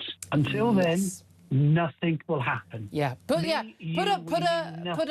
hostel full of rapists and child sex offenders released early next door to their houses. I think you'll funnily find they'll change their tune. But that's what we need to do. Vernon, great call. Thank you so much. Paul is in Cardiff. Paul, you want to talk about Prince Harry? Yeah, morning, Julia. Morning. All this stems from the book that he wrote, slagging his family off. Yep. And until this country says enough is enough, and I think Harry's being told what to do and say by somebody else too. Who's the somebody else? You mean Meghan? Yeah. But look, I mean, that's the thing. Look, there are there's quite a lot of husbands who get told what to do by their other halves. Quite a lot of wives as well. Yes, I know that, but she still thinks she's in blinking suits, I think. I mean, thank God she isn't, because she's really not a very good actress. She's really, quite shocking how bad an actress she is. But this is the thing. If he chooses to do what his wife tells him to do, that's up to him. But again, is it the poor little me act that he puts on that bothers you the most? Yeah, it's pathetic. And she can tell him what to do, but that's in America. When he's over here, that's a different kettle of fish now. And do you think that the King should say, oh, fine, you dillied and dallied, you're a pain in the backside, but yes, you can stay at Buckingham Palace, he's staying somewhere privately, and we'll provide whatever security we have to do, although I suppose he's not got the authority to do that, so that Meghan and the kids can come over? Or do you think that, that's all out of his hands? Well, you can go and find a B&B somewhere. He's probably found one of his posh mates to provide him with that. I mean, you've got to remember, people like Prince Harry, the very rich and the royally people, they don't pay for anything. They just stay in other people's expensive homes. It's what they do. Yeah, I know. I need to get myself some of those friends. Paul, thank you very much indeed for that. 11:36 is the time. Up next, what on earth is going on at FIFA? Have they finally crossed literally the red line that says that actually an awful lot of countries are going to say it's time to set up a rival to FIFA? We'll talk about that with TalkSport reporter Max Scott up next. This is Talk.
across the UK.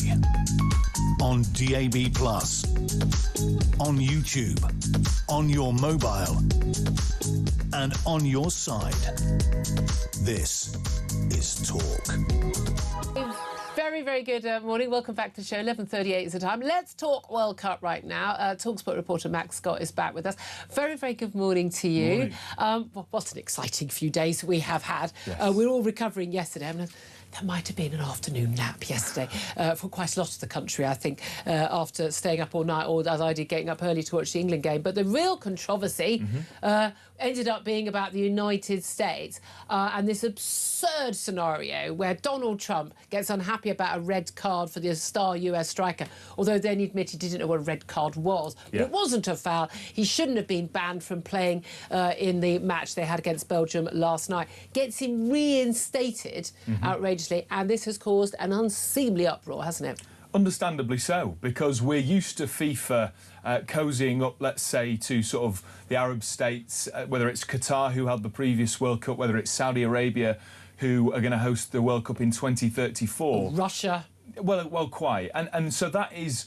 It's not palatable for football fans, but football fans sort of accept it because they realise they've got very little power. Yeah. When the US president and the White House has a direct line to the president of FIFA and can materially determine how things change on the pitch. That's different. Whilst we know that football isn't a level playing field, whilst we know that it's not fair, whilst we know that there's also these sorts of back channels that happen, if it impacts what happens on that green rectangle, rightly so, there is absolute fury. And this is a part, Julia, of a much wider package of fans, quite frankly, being absolutely shafted. Whether it's the prices they're forced to pay for tickets, whether it's the fabric of the game changing because of the introduction of 4 quarters so that sponsors can get more money on hydration breaks. I mean, the whole thing is nauseating for fans, and this has been quite rightly seen as the biggest controversy of a controversy-filled That's the thing. World We're Cup. all used to... I mean, you know, does anyone rightly think, you know, that Russia and Qatar won the World Cup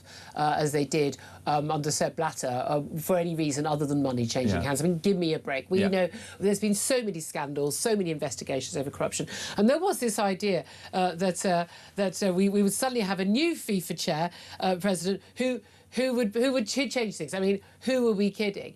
When he gave the FIFA Peace Prize to Donald Trump, I think that was the giveaway that this relationship was rather too close.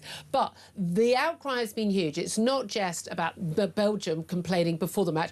Wonderfully, I mean, let's face it, the entire world were behind Belgium last night. They beat the US 4-1, quite right, since all 3 of the home teams, US, Mexico and Canada, out of the World Cup in the last 16, none making it through to the quarter-final. But the outcry has been absolutely huge around the world, including Jurgen Klopp is leading a lot of this. And now there is a lot of talk. And I'm really hoping this actually is the moment where you go, seriously, can we stop this madness? And can we please just put up a rival World Cup? There is talk of people saying, that's it, we're done with FIFA now. Yes, I mean, you know, whether it's Jurgen Klopp, Jeff Stelling, former head of the FA David Bernstein, even Sepp Blatter and UEFA are looking like saints in the reaction to this. So there has been a huge outcry ultimately for Gianni Infantino to resign. As we know, people with power often cling to it, so we don't expect Gianni Infantino, who has become a sycophant of Donald Trump and any leader of any nation that has any influence.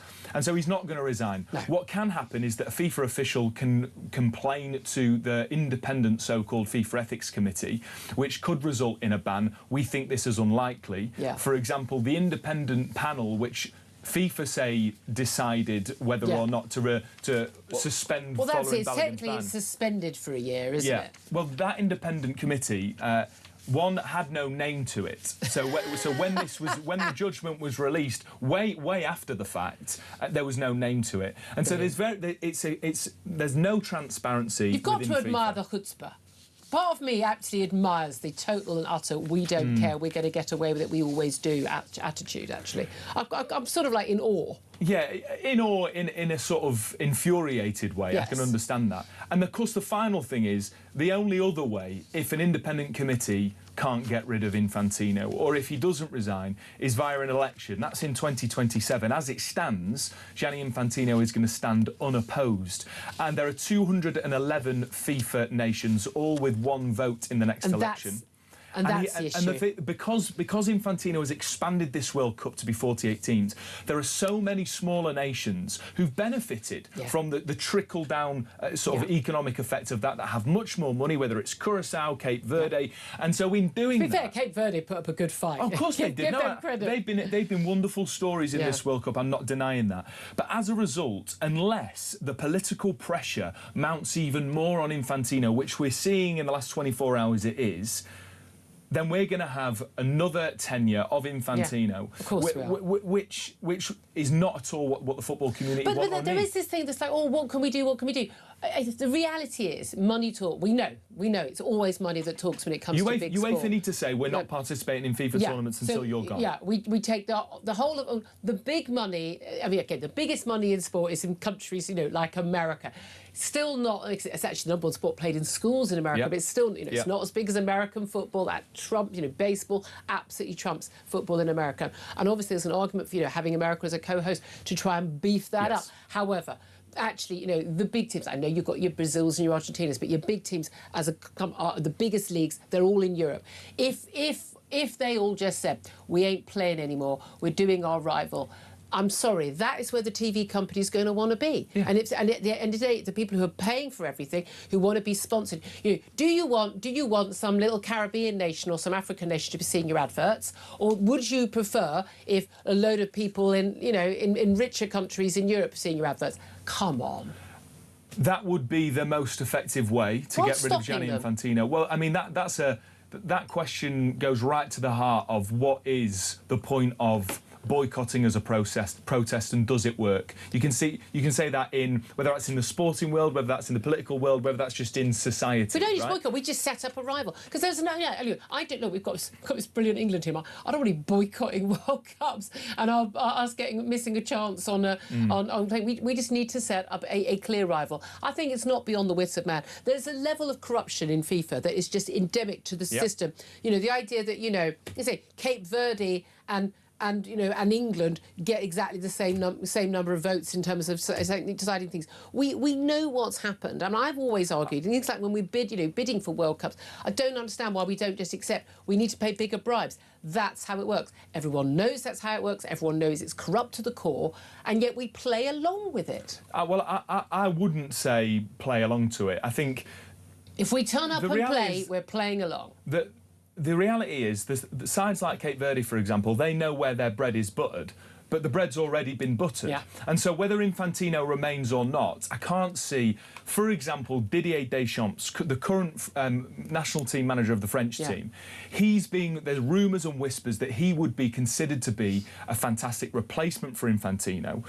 But what he needs is support. And so you talk about, the back channels and the conversations that happens that nobody knows about. I would imagine things like that are already in the pipeline. And so it isn't. And they want to present a fait accompli. We've got it ready to go. And so I would like to think that there is some sort of coup in the Donald Trump complaining about this red card, not even knowing what one is, getting that star striker, Flo Balogun, actually able on the pitch to play, but still lost, which was the right decision. A phone call couldn't help them on the pitch. No, exactly, which is a good thing. However, there's even talk about should Keir Starmer get involved? He's at the NATO summit. No, Donald Trump's just arrived. Not. Well, that's what I agree in terms of we shouldn't stoop so low to it. If we're complaining about it and we're outraged by it, then we shouldn't play by those crooked rules. Oh, absolutely. I'd be outraged. I'd be mad if we did. Even if it was Harry Kane who had the red card, we've got to stick by our standards. Absolutely, I'd agree. And look, Keir Starmer doesn't have the influence that Donald Trump does. I don't think it. We could give him a FIFA Peace Prize, a Labour Party Peace Prize. Listening to all of this, I say listening, Sam Armstrong, you're not the biggest footy fan, are you? But I'm not. But you know what? I found myself disagreeing quite firmly in that, you know, football, like anything, it is a business, and it is only as big as the amount of money, the amount of support that there is to support all these teams to come and play. And you know what? If we've got a bigger World Cup where football is getting cheered on by teams around the world, isn't that a good thing? Isn't that going to... We've got no issue with that. What I've got an issue is with political interference in what happens on a football pitch, and Donald Trump has been allowed to do that. Well, firstly, good on Donald Trump for backing his own team. And no! Yes. I mean, he's got form for cheating at golf as well, hasn't he? So, well, I mean, look, you know, he's done right by his own country. He hasn't done right. That's what national leaders are meant to do. That's like saying that, you know, someone who encourages their kid to cheat in a school I've sports never liked day, this. I've never liked this rule. If you get a red card in one game, you can't play the next. But you know that. But they're the rules. That wasn't the rules until 20 years ago. But just because you don't like the rules doesn't mean that you should be essentially complicit in what is political basically interference. what you're calling out for is a sort of cartel around the successful European teams, and you're a little bit like the Premier League teams that wanted to go off and do it their own way and just play with the others. That doesn't. Neither justifies another. You're comparing socks to apples. It's also supposed to be a World Cup final, not any team that, you know, has got an E in the name. Well, they're going to get there anyway, in the end. Sam Armstrong, I just want to clarify, knows nothing about football. Yes, I'm sticking with Mac. Right, yeah, shush. Talking nonsense, man. Not you, Max Scott. Listen, just finally, you've done some score predictions. I think you weren't on my show just for the last match. You got that right, though, didn't you? I got the Congo result right. I said 1 out of 4. I said 2-1 England in Mexico, so I wasn't too far off. Oh, you're right. Norway 1-0 England. Well, there we are. It's going to be a cagey we'll affair, hold you Julia. to that. 11:48 time. We'll take a quick break. Then we're going to be talking about a small matter of, you know, a NATO summit. This is Talk.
Good morning to you. This is Talk the Home of Common Sense with me, Julia Hartley-Brewer. Just breaking news in the last couple of moments. Extraordinary news. Not just that the police have arrived at the Sandringham estate where Prince Andrew, as was now Andrew Mountbatten Windsor, is currently living since being thrown out of the Windsor estate. The police have arrested Andrew Mountbatten Windsor. It's an extraordinary revelation. And certainly what's been contained in the Epstein files was released in the last few weeks. It's his 66th birthday today. What a birthday present that is.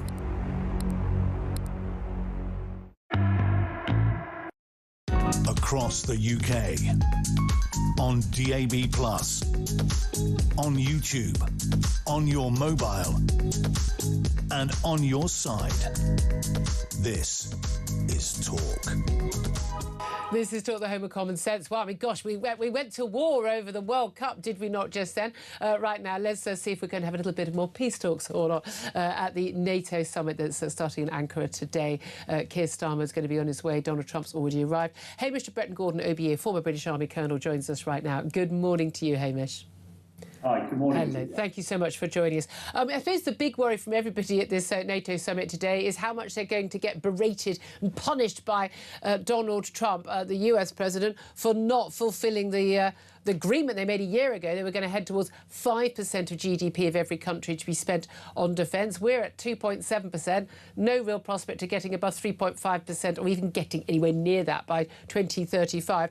Do you think Keir Starmer is going to be in the firing line for his new defence investment plan? Well, I think Keir Starmer's going to be in the firing line. I'm not necessarily sure about the defence investment plan, which at least it has now been published, despite the fact that it's still probably 12 billion short of what we require to provide us with a credible conventional deterrence by 2030. I think it really depends which Donald Trump turns up today in Turkey. Whether he is going to be the one that does want to berate Keir Starmer and other leaders, or whether he is going to be the one that actually he sees a real opportunity. With Russia very much on the back foot, Putin struggling, Ukraine getting on the front foot and doing, you can't buy fuel in a lot of places in Russia at the moment. People are getting really hacked off. So, I hope it's a Trump that wants to get a peace deal. And, I think he's got a real opportunity here. Whatever's happening in the Middle East just down the road, and I know it's the 39th time he's created peace there, but I think he's got a real opportunity with Ukraine, because there are murmurings that Putin is ready to talk, and certainly Russian people seem to think that they're getting pretty hacked off with this war. Well, it's actually becoming very real for the Russian people, and also, again, the huge losses, deaths and casualties of Russian soldiers, and it's not just happening in the perimeters, it's now creeping in. It's much more visible, isn't it, in Moscow and St. Petersburg, where Putin's power base is. We know, there's been an attack overnight in Kyiv. 26 people died, and they basically were out of the sort of missiles that they could shoot down those Russian missiles. Big concerns that they just simply don't have the supply of weapons they need. Is that going to be top of the agenda today as well? Well, I think the whole armaments and support to Ukraine will be top of the agenda, and Zelensky, I believe, has arrived in Ankara as well to try and persuade European countries. I think he's kicking against an open door there. It really depends what Trump has to say with this. And hopefully Trump will be positive rather than negative. But you're right. Russia is attacking civilian targets, as we saw overnight in Kyiv, and, lots of civilians getting killed, whereas Ukraine is attacking infrastructure and bringing Russia to its knees. So I hope Trump can see that, because I think, he can do real good here. I know you've been talking about football and all the rest of it for the last half an hour or so, which of course is important. But not as important as people dying in Ukraine. To get peace here. Yeah. No, but that's the thing. My worry is always whenever Donald Trump gets involved in any of these peace talks, basically it's a mass surrender for Ukraine and a benefit for Vladimir Putin. So I'm always a bit wary of that. We've also seen this Russian spy plane yesterday dropping the news emerged yesterday. It happened earlier in the month on the 2nd of July. A Russian spy plane dropping tens of sonar devices in the path of UK's flagship aircraft carrier, HMS Prince of Wales, suspected to be an attempt to harass the warship, prompting RAF fighter jets to scramble. We're told again and again Russia is testing our resolve. But what should our response be? Because it seems to me they are taking the mick right now, and we are not responding forcefully enough. Well, what we should do, Julia, is spend what we're required to do on defence. This will help. We get a lot of people, particularly on the left of this country, saying, "Oh, Russia's not a threat. They need to spend it on defence." Whereas we saw yesterday, this is really a demonstration of the hybrid war that we're in with Russia. They even firebombed some of Starmer's property recently. Yep. So people must realise that whether we like it or not, we are in this hybrid war with Russia. And the only thing Putin understands is strength. And we must show strength, otherwise they will keep taking the mickey, as you say, and they will keep pushing us. The Americans said last week that Russia is likely to try and attack Poland or one of the Baltic states. And again, Keir Starmer, even before yet another delay to the defence investment plan, before we finally published it last week, was telling NATO conference in Munich, that there was going to be likely an attack by 2030. We're not going to be ready for it. We've had Kemi Badenoch this morning saying that defence needs to be the #1 priority for the incoming Prime Minister Andy Burnham. We've also this morning had 2 of the 3 authors of the Strategic Defence Review, authored on behalf of Sir Keir Starmer. This is Lord Robertson, former Labour Defence Secretary, former NATO Secretary General, and Sir Richard Barrons, former senior defence chief here. They've accused Keir Starmer of leaving the UK vulnerable. They say Britain has been left exposed to Russian attack. Now, these are the men he trusted for this actual review, and they are saying that even with this 15 billion, they said it's profoundly dangerous that they've essentially lost a year of mobilising for the possibility of an attack on NATO by 2030 by Russia, which the Prime Minister himself had talked about, as I said. I don't know how many more people we can have saying that this is an issue before our politicians do something about it. We know that 15 billion quid isn't enough. It's not anything close to the 28 billion that the defence chiefs say they need. But it's also not even costed. It's not even funded. So we don't even know where that money's coming from. What needs to be done? What needs to happen now? What should Andy Burnham do? Well, Andy Burnham has said he will properly fund defence. So what does that mean? That's his marker in the ground, and let's judge him by that. And he has said, as Starmer said, that defence is the #1 priority, but we're not prepared to spend it. I mean, we're looking for, whatever it is, £12 billion when we spend over 300 billion on welfare. There must be some efficiencies in the welfare budget to be able to pay for this.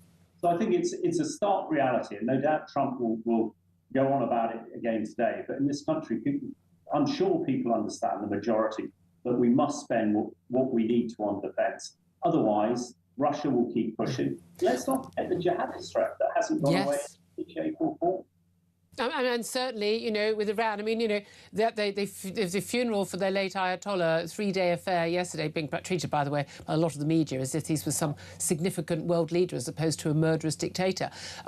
They've been very clear about their threats, not just to Donald Trump, but to America and to the West, to us as well.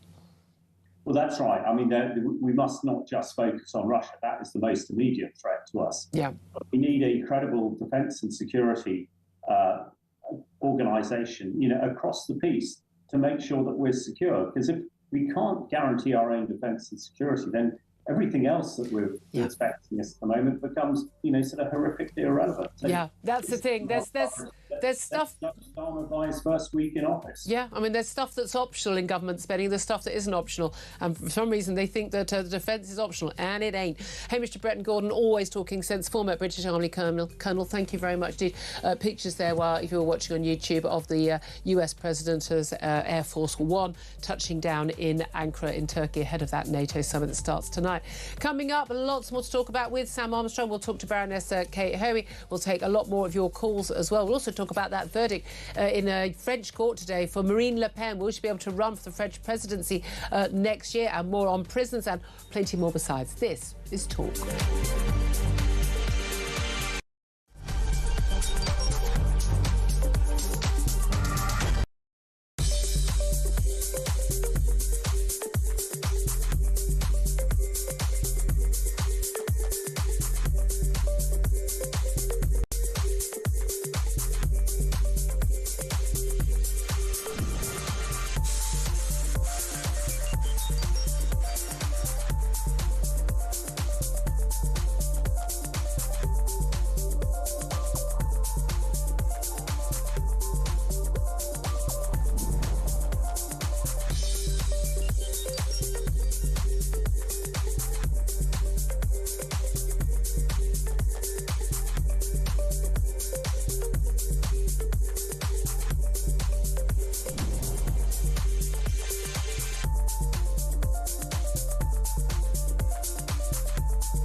across the UK.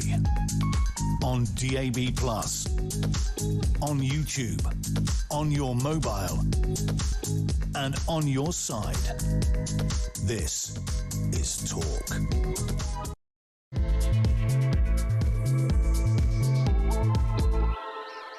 A very good afternoon to you. Welcome back. This is Talk, the other home of common sense. I'm Julia Hartley-Brewer. It's 2 minutes past midday, and whether you're listening on DAB+ radio, on your smart speaker, watching on YouTube, or your connected device, thank you so much for your company.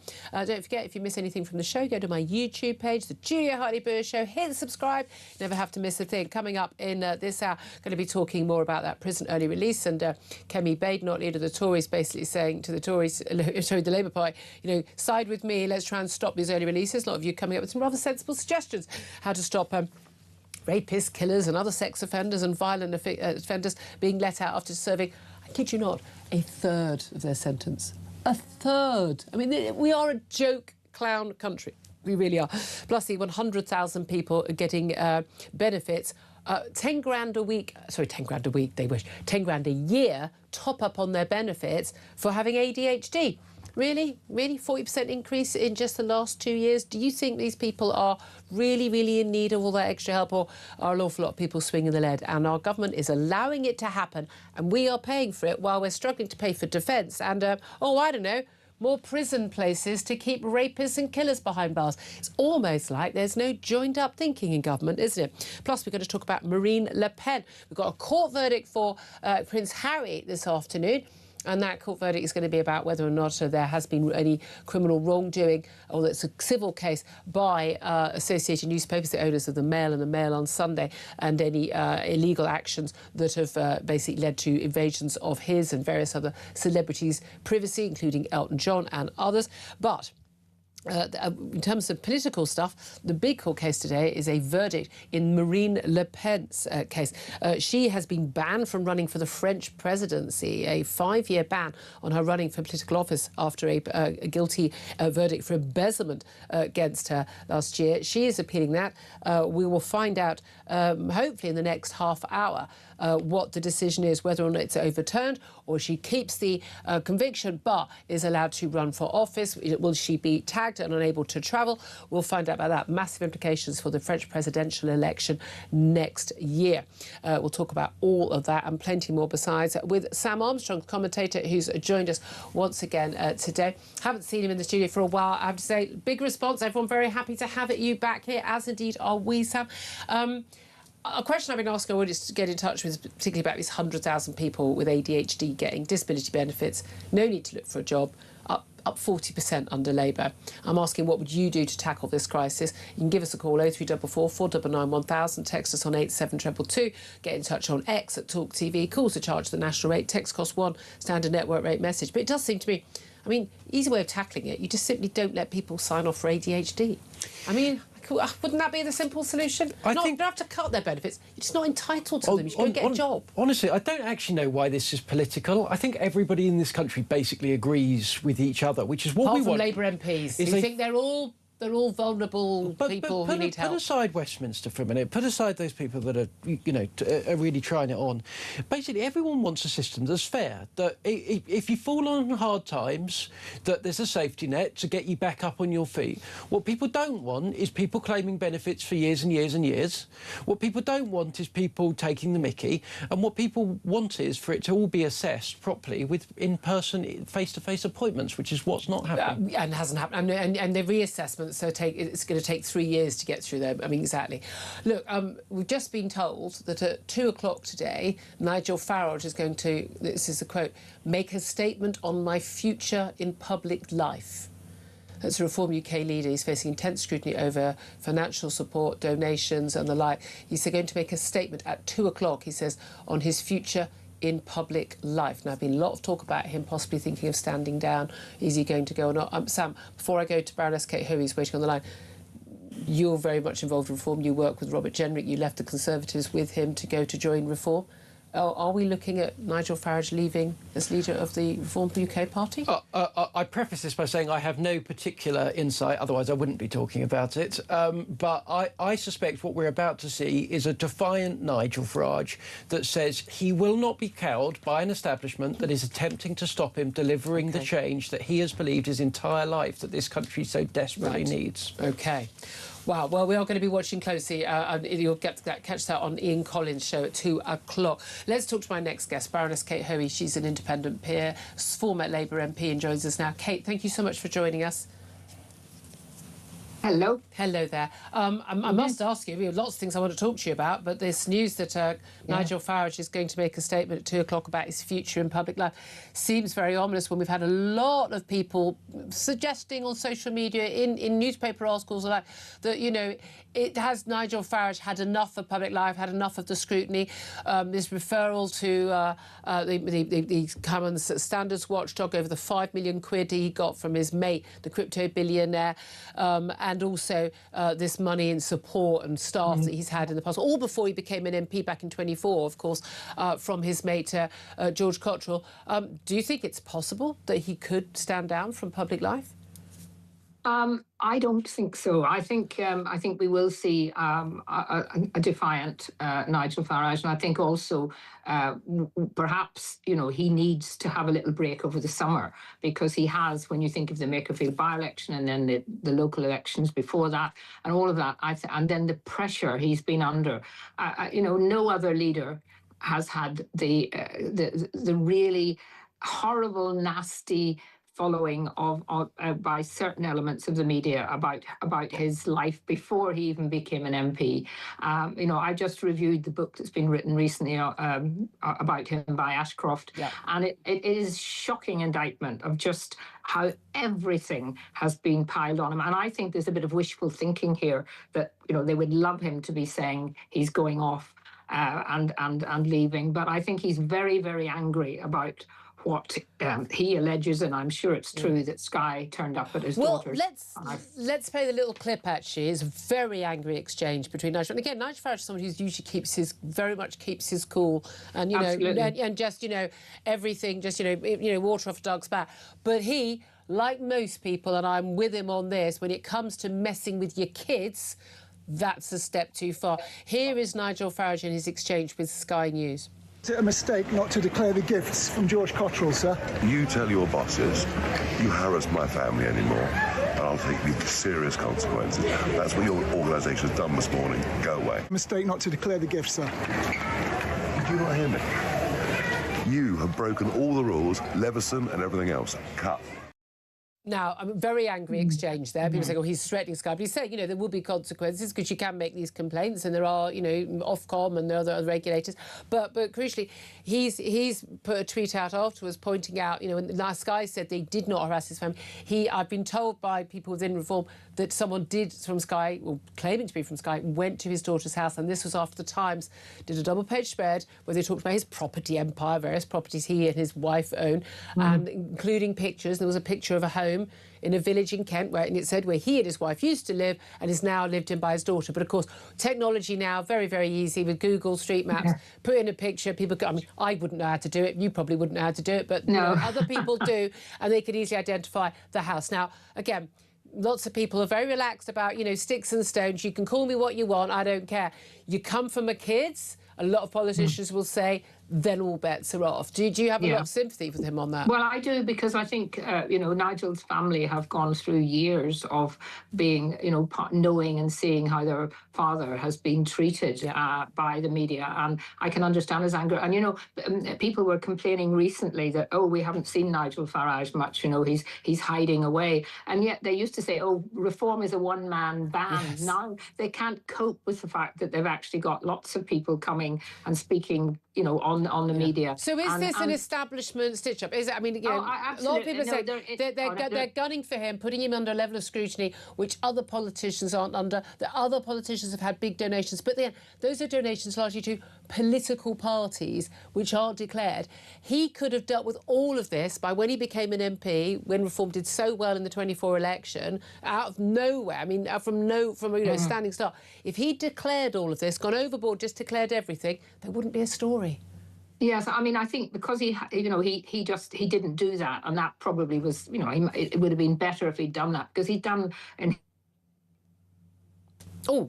Kate, his view, nothing wrong. It'd be interesting to see what the Commission say in Parliament. But of course, if they do have a go at him, he will have a by-election. And I'm pretty certain if he had a by-election in Clacton, he would win by an even bigger majority. Yeah, but absolutely. So we lost he has been treated. I mean, it is an establishment. It is. They are absolutely terrified, including the Conservatives now, of a reform government, and they will do anything. I mean, sorry, go on. No, but I was going to say you can just see it in Parliament every time he stands up to ask a question, which is he's given a question as leader of reform every few weeks, and there's the instant booing and I mean, it's unbecoming. I don't think MPs from other parties realise just how bad it sounds and looks to us voters. But again, it's interesting. This constant thing on social media. He's never in Clacton.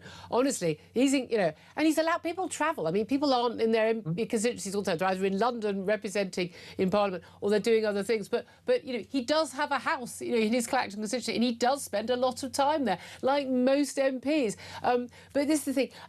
Do you think he could have basically sidetracked a lot of this? And is there an element where he's kind of brought some of this on himself by not declaring, by saying to people like me in an interview, it's none of your business if I get 5 million quid from a crypto millionaire, and that's stuff before the George Cottrell story, which to a certain extent is an old story. We know about that relationship and some help anyway.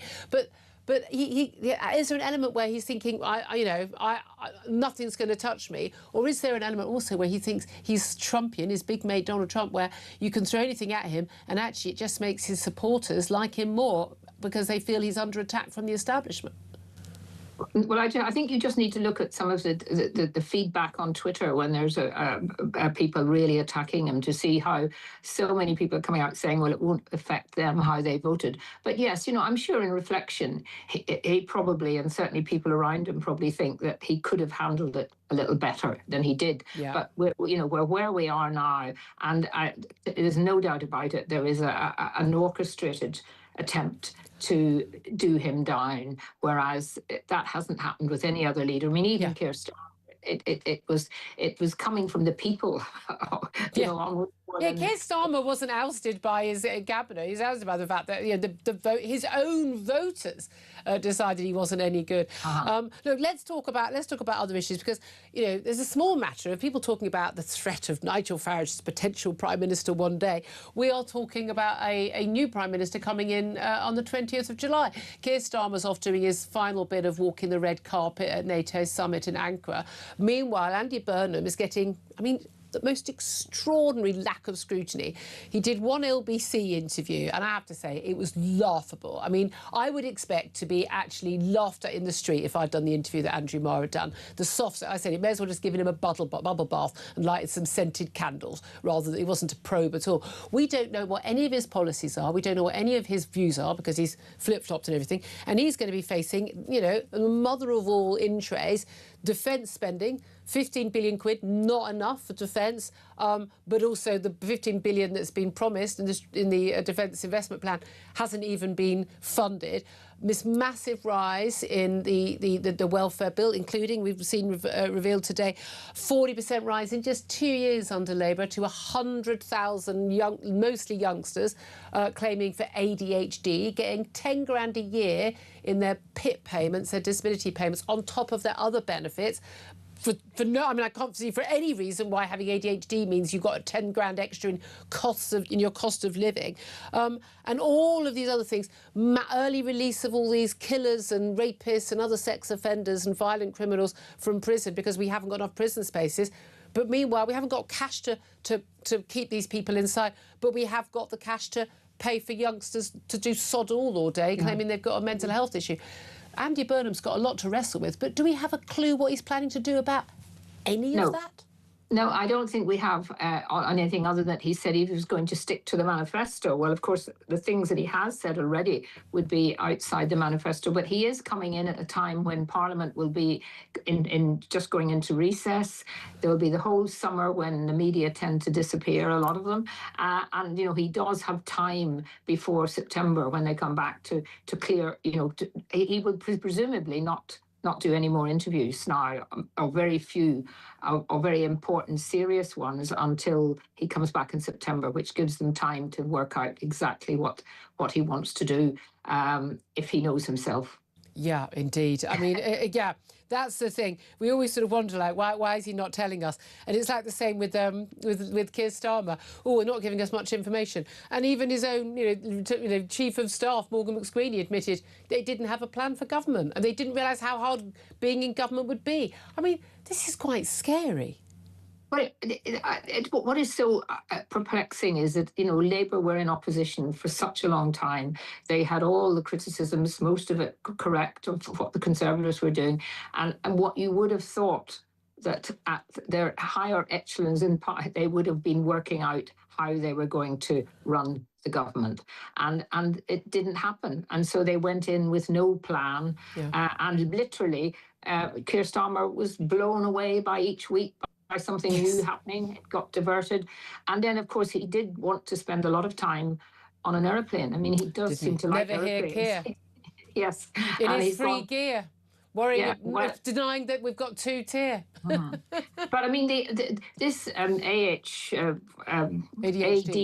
is really shocking, those figures. And what I don't know, and perhaps I should, and you probably do, Julie, is, I mean, doesn't a doctor have to sign something off? No, this is the extraordinary thing. They don't even see anyone in person. It's done on Zoom now by other people. So I could just simply say now that I've got I think I'm suffering from this, and therefore I would like some extra money. Yes. Well, it's just balmy. And I mean, I think that really does show how ridiculous our whole welfare, the way we handle welfare. No one's against people who are genuinely in need, and families who are desperately in need. But they are suffering now from the fact that the real need, because it's going to people who don't need it. Well, we had a caller earlier, Paula, whose daughter's in her 30s, in a wheelchair with cystic fibrosis, needs the help. Her support hours have been cut, which she needs to help her in her home. But they're cut. But at the same time, there's some 22-year-old sitting there playing his Xbox, claiming he's got ADHD, he's got an extra 10 grand in his pocket. I mean, it just, I don't even understand. If someone's got a disability that requires extra costs, we should absolutely be helping. There, but for the grace of God, go I. But why? Because you've got autism or ADHD, you're entitled to, a cheaper or free or a free car or 10 grand a year. What extra costs have you got in your life?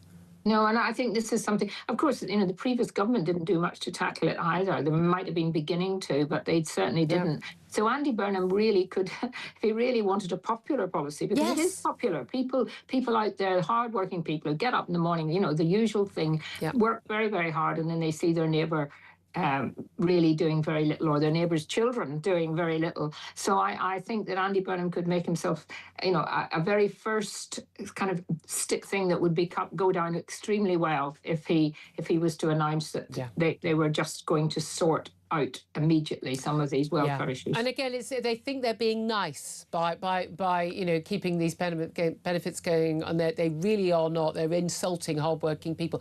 The hardworking people who working hard often in minimum wage jobs who they think they're representing, and they're not. Well, it's like those people, Julia, who used to say, "Oh no, you mustn't let children compete at running, because if they're at primary school, you must let them all win because it doesn't do any good to let some."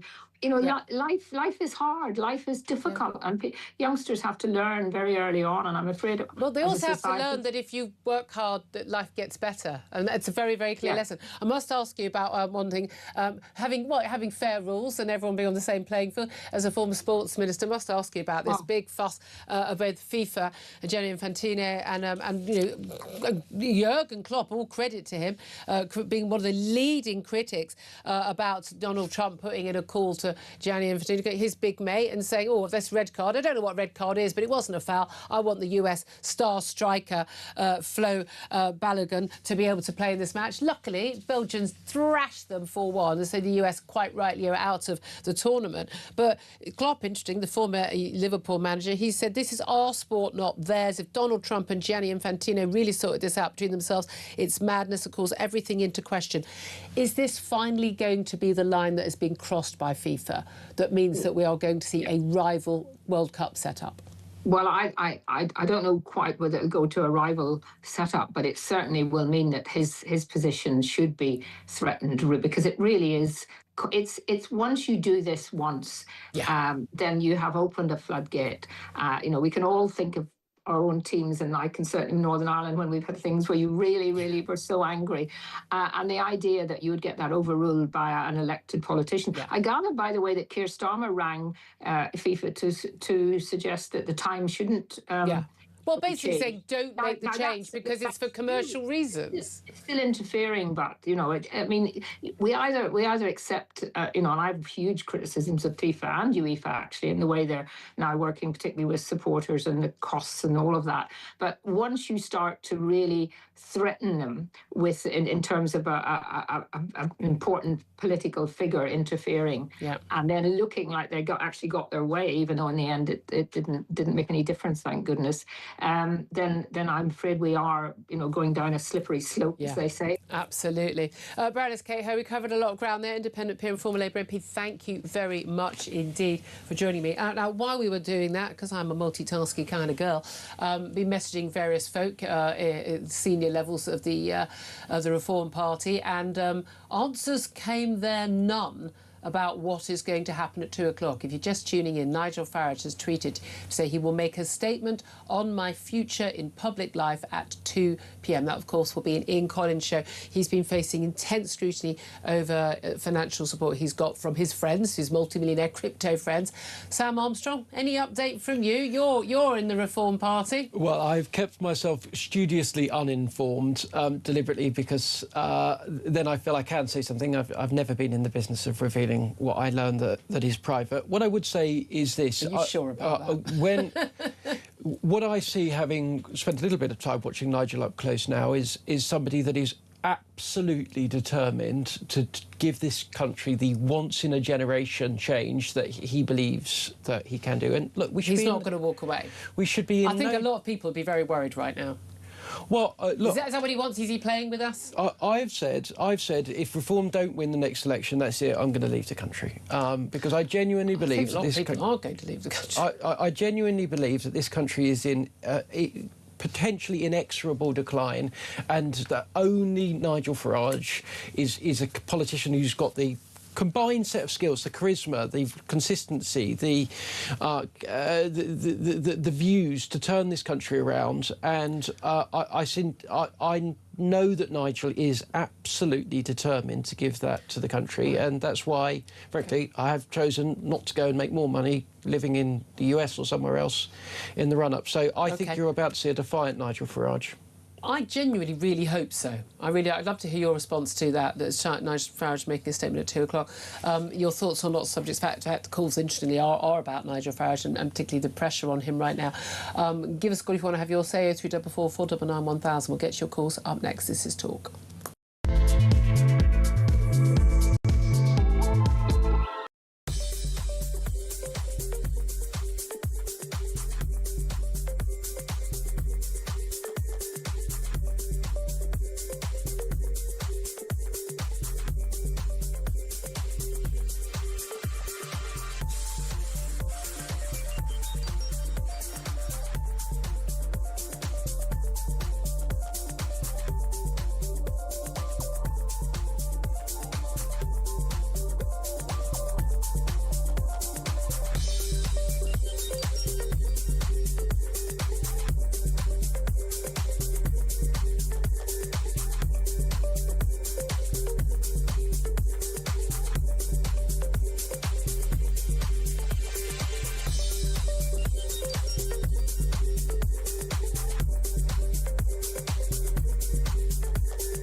Good morning to you. This is Talk the Home of Common Sense with me, Julia Hartley-Brewer. Just breaking news in the last couple of moments. Extraordinary news. Not just that the police have arrived at the Sandringham estate where Prince Andrew, as was now Andrew Mountbatten Windsor, is currently living since being thrown out of the Windsor estate. The police have arrested Andrew Mountbatten Windsor. It's an extraordinary revelation. And certainly what's been contained in the Epstein files was released in the last few weeks. It's his 66th birthday today.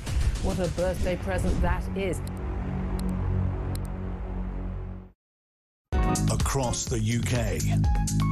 On DAB+, on YouTube, on your mobile, and on your side.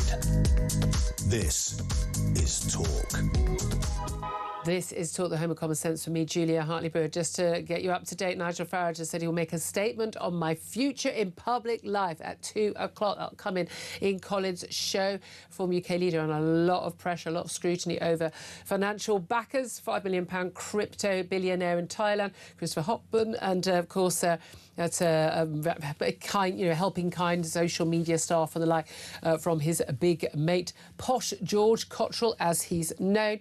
Investigations by the Parliamentary Standards Watchdog on all of that. Well, let's talk to you about that. Simon's on the line in Glasgow. Simon, what do you make of what do you expect Nigel Farage to say, and what do you make of the scrutiny? Oh, hello there. Hi. I've been saying this for a while. It's Trump 2.0. There's no other word for it. Now, I'm not saying that Nigel's not done anything nefarious or anything like that, but, the investigation's done it. But he's not accused of anything criminal. I mean, No, well, this is it. I mean, but the thing is, if the Labour government and actually put as much energy into trying to go after their rival and actually use that energy to put it into policy and do what they were voted into the government to do, then we would be living in a utopia. But unfortunately, they don't because they've got no policy of themselves. So all they can do is just try and drag this guy down. But it isn't the Labour Party doing this. He's been reported. OK, there are reports to the Parliamentary Watchdog, but there are rules, and there is enough of a question mark up over these rules. Even people like me, who have got no axe to grind with Nigel Farage, say, I think he should have declared this. I think he's made a massive mistake on both counts, and he's brought himself into this. But you think this is tantamount to what happened in America, where Donald Trump was basically dragged through the courts. That said, on a number of these cases, I'm sorry, I thought that they were banged to rights, and he should have been prosecuted for them. Yeah, well, I mean, again, I'm not disputing that. I'm just disputing the motives behind it. Yeah. I mean, the thing is, you could walk into the House of Government, in the House of Commons and throw a tennis ball, and I guarantee you'll hit one politician that's done something dodgy and stupid in their life. Do you know what I mean? Oh, 100%. They're all going after him, and it just smacks of desperation. I hope that he doesn't step down, because I think the party will be less for it. But I don't think reform will fall apart. I mean, I think that they've got a good base there. But I mean, do you think he would walk? Do you think he would walk away if he's taken? I mean, this man has taken a sort of verbal beating, various milkshakes in the face, rocks thrown him, goodness what. He's taken a lot worse than this in his time. Yes, I know, but when you start harassing the family, which I know that they're denying, but it's not. I'm told categorically by someone who I think would know in reform that Sky News. They claim that Sky News did actually go to Nigel Farage's house where his daughter lives, which had been identified in a Times newspaper article a couple of days earlier. Well, it's just beyond the pale, really, if it is true. I agree. At the end of the day, we want our politicians. I think it's been lost now, career politicians. It used to be that politicians, and it's a dirty business, but they went in because they wanted to serve. Now you've got the likes of Andy Burnham. Andy Burnham stands for Andy Burnham, let's face it. And it's not just the Labour Party, it's the Conservatives, and I think the whole thing stinks up to high heaven. But I think at the end of the day, this is coming down on Nigel because, quite frankly, the people support him. I mean, he's not. I don't believe he's a demagogue. I believe Starmer's a demagogue because he promised everything that people wanted to hear, and as soon as he got into power, he did the complete opposite. Yeah. And I just believe that Nigel Farage, if the pressure's got too much for him, I don't blame him. But I hope to God that he does stick by it, because if he doesn't and he gets hounded out, then I believe it's just another win. I mean, we've seen this in the Romanian elections, Marianne Le Pen in France. This is a serious thing, and it just seems like. The use of these sort of structures and courts and things to basically if you can't defeat people at the ballot box, this is how you do it. It's not a good look in a democracy. But look, bearing in mind that the people in power right now, are the people who currently, the current Prime Minister spent 3 years trying to stop the enactment of the biggest democratic vote for anything in this country. That's what he did as Shadow Brexit Secretaries for 3 years till 2019. So, I mean, these people don't respect democracy. We know that. We know that for a fact. Simon, great call. Thank you very much indeed. Martin is in London. Martin, what do you want to say? Afternoon, Julia. Afternoon. How are you? Very well, sir.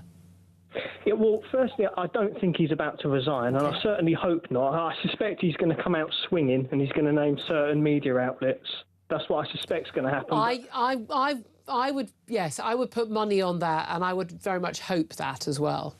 I do as well. I would be very, very disappointed if he was to resign. Yeah, and yeah. Does reform survive without him? And there's some interesting polling the weekend suggesting that people would, they would take a small hit, but actually there were enough. Reform has got enough of a name and enough people now, including my colleague in here in the studio, Sam Armstrong. His boss, Rob Jenrick. They've got enough people that they would still be able to, stay ahead of the polls. Yeah, I think it would. Reform would survive, but I think they'd be diminished because they've got some good people in the party that are good in the media, but nobody's like Nigel when it comes to campaigning and notoriety, everything that comes with it. And I think it's pretty clear what's going on here. It's the legacy media who despise Nigel Farage, and they really do. They really do. I mean, there's a certain rival radio station that I call Labour's biggest cheerleader, and I think you know who I'm talking about. I couldn't possibly comment. Yeah. Well, it's basically 24/7 anti-Farage on there. You've got the BBC, you've got Sky News, a woke news channel now that nobody watches. I mean, it's just non-stop, 24/7 now, and it has been for the last week or two, and they smell blood. And what Nigel's biggest mistake was with that whole £5 million issue. If he had have just stuck to the story, it was for my security, I think this story would probably have blown out by now and would have gone. But a week after he said it was for his security, he then did that interview with Harry Cole where he said it was a reward for Brexit. Yeah.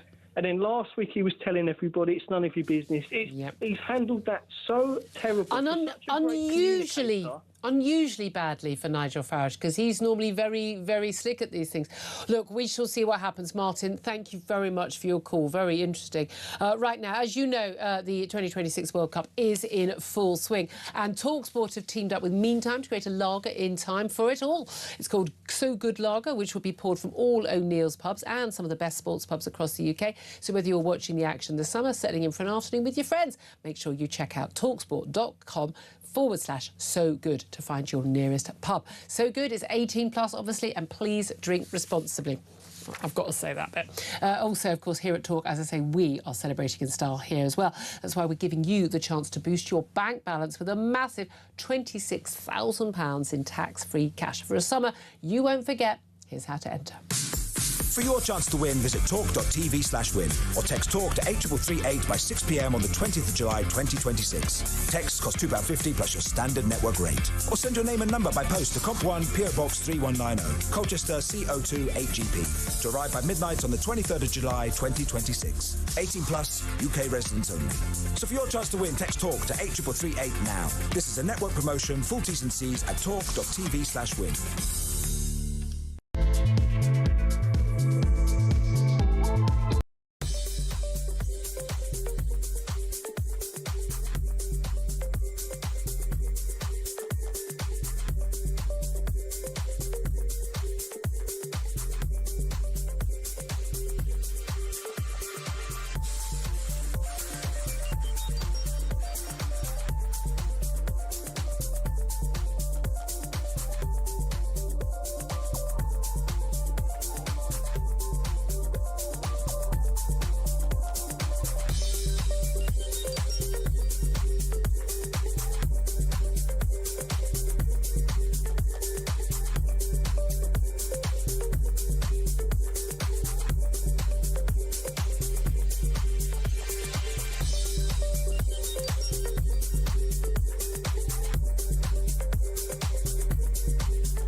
Across the UK, on DAB+, on YouTube, on your mobile, and on your side. This is Talk. Well, good afternoon. What a day. 12:36 is the time. We've got the start of the NATO summit. We've got Nigel Farage about to make a statement at 2 o'clock about his future in public life. We've got a court verdict for Prince Harry in terms of, the latest one, final, we think, phone hacking allegations that he has made. And we've also got small matter of a verdict in a French court as well. But this could help decide what happens in the French presidential elections next year. Let's talk all about that right now with Anne-Elisabeth Moutet. She's a French journalist and writer at The Telegraph. A very good afternoon to you, Anne-Elisabeth. Good afternoon to you. Well, look, this is involving, of course, Marine Le Pen, leader of, as was the National Front, now the National Rally. She's been the long-standing leader ever since taking over from her father, and she, like her father, has run for the president a number of times and doing very, very well, better and better each year. She was nailed on as the favourite to win the next French presidential election to be held next year. And then, of course, we had a verdict for embezzlement, which scuppered that. Can you just tell us, to skip the background, what that verdict was about and what the punishment was? The verdict was about the fact that the National Rally for years had used the monies that the European Parliament was paying to their MPs to parliamentary assistants in Brussels to pay for parliamentary assistants in Paris, so just for the party, and for party work. And she didn't embezzle anything for her own use, but certainly for years the party had, documented with emails and everything, had this, which is a wrong practice. So there's the court case. There was a first court case last year, and the ruling was that she was guilty, which I don't think many people dispute. And they decided to apply a new disposition in which, without waiting for an appeal, technically, when you appeal, you're still deemed innocent, and there is a retrial. This is what's happening. What was happening those past weeks, and what the judgment is coming today. And they decided that she would be ineligible for any kind of election in France, starting the day of this ruling, and never mind that she's appealing. Yeah. So for 5 years, which of course covered the election next year. Yes. So she appealed, and so today there are various different things that we could learn today, aren't there? Which is that she could either have the verdict overturned. Many think that's unlikely. She'd be found innocent. All punishments fall by the wayside at that point, although there could be an appeal against that decision. Or she could be found, the verdict stands, but the punishment could change, or the punishment can stay the same. And the crucial thing here is she is the leader of one of the most popular parties in France, and she wants to run for the French presidency next year, and she can't run if this verdict stands. Now, a lot of people will say, what's happening with Nigel Farage, although he's not accused of any criminal wrongdoing whatsoever, what happened with Donald Trump, and of course he was allowed to run for the presidency even if he did have any criminal convictions, or even frankly if he'd been behind bars, he would still have been allowed. That this was a political stitch-up by the French establishment against a right-wing leader, populist leader, who they feared could basically give a run for the money for the presidency. How much do you think that is the case, that this is not about any wrongdoing on her part, but actually it was a political stitch-up? It can be both. Yeah, I mean, she's in the wrong in that thing. You can say, and that's the French attitude, is if you didn't line your own pocket, what the hell? However, it's also the case that French judges have been increasingly political for, I would say, at least the past 30 years, so that's not especially her, and that it seems very difficult for another judge to go against the grain of the crop of judges that we have now, considering that French judges are not former barristers. French judges are functionaries. They work for the state. They go to a state school to become judges. Yeah. They are supposedly independent, but there's queue left. Yeah, I mean, that's the thing. It sounds like you've got a very similar issue as we have here, don't you?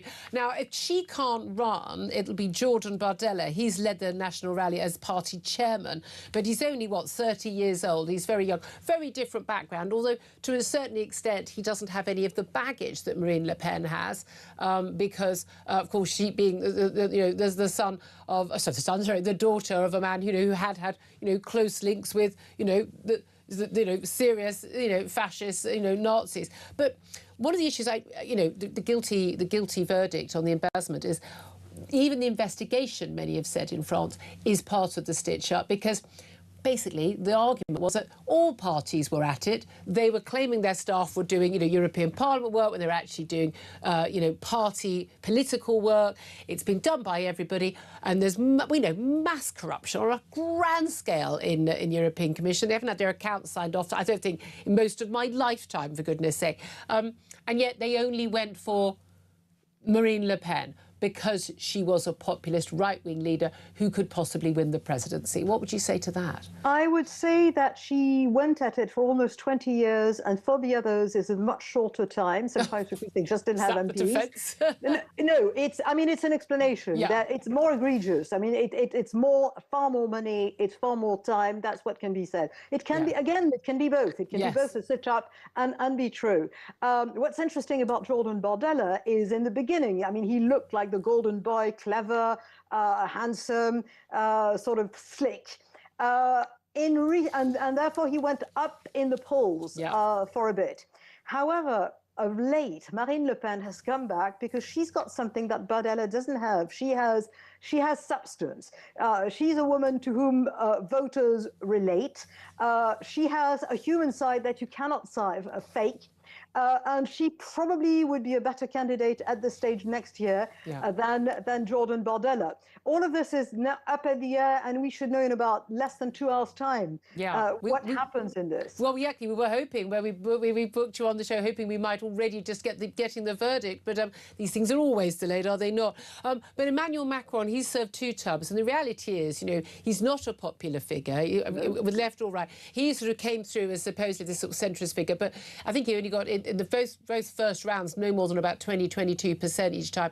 But each time when they have a second round, so the 2 most popular candidates, often with only 1 or 2 percentage points more than the less popular candidates, they go forward to a second round. So French voters get to say, well, do I want this person, or do I most not want that person, so I'll vote that person. And the general view is that Macron has won it both times against Marine Le Pen by default. Basically, you're not the Front National as it was leader. She has very much rebranded the party, hasn't she? Taken them more mainstream. A lot of the issues over immigration that we've got here, over crime that we've got here, have been massive, and woke as well. They've been massive as well. She's been building on that support. Is Macron barred from a third term by the French constitution? And who is the most likely candidate that whoever is leading the National Rally Party is going to come up against? There are many candidates. Right now, we've got 27, considering that we've got this 2-round system, we've got 27 candidates, and some of them will peel off before the start of the actual election process. But there are still several candidates. You have centre-right and centre-left candidates. You have the hard left, Jean-Luc Mélenchon, who is a kind of is Jeremy Corbyn amplified, and all the sort of hard left in Britain, same things, free Palestine, you name it. And accusations against capitalism, and there's the unholy alliance with the Greens. It's very similar, actually, as a political scene. He probably doesn't have a chance, but he can spoil the candidate on the left. And what's interesting, as an anecdote, is that François Hollande, who said that he would be running, has now become more popular than Jean-Luc Mélenchon, which really... This is the former president, François Hollande. Yeah, who left in disgrace and didn't run again after having talked to too many journalists who revealed stuff that he has said to them, because why was he talking to journalists?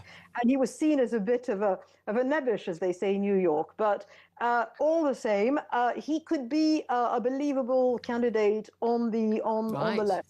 Very interesting. Which is interesting. Also, if you look at Bardella and Marine Le Pen have been received together by 13 major French bosses, and it is believed that Bardella will be much more compliant in terms of more liberal economics, in the economic sense of the word, than Marine Le Pen, whose constituency is in northern France, and she is much more statist. She wants subsidies and benefits for people who will never find jobs again in places where they won't have factories again. It's going to be absolutely fascinating. We shall see what happens later on today involving that case and repercussions there. No doubt more appeals. We'll see where it goes. And Elisabeth Mutet, French journalist and writer at The Telegraph, thank you so much for that analysis. Sam Armstrong, again, this is the use of the courts. I mean, that punishment, okay, guilty of embezzlement, every other political party was doing it, whether you do it for 20 years or 2 years, I don't see what makes any difference. European Commission, and the expenses system, completely and utterly corrupt, but they went for her. They're trying to stop a populist leader. far right, far right, whatever they want to call her, from winning the next election by borrowing her. That has got to be wrong. It is happening everywhere. Yeah. Look around the world, every time that there is a leader, I know you don't use it disparagingly, but we throw around the word populist, basically someone that is going to deliver the kind of what people want them to do. Country that benefits the 80% of people that are not at the top and not at the bottom, that are in the middle.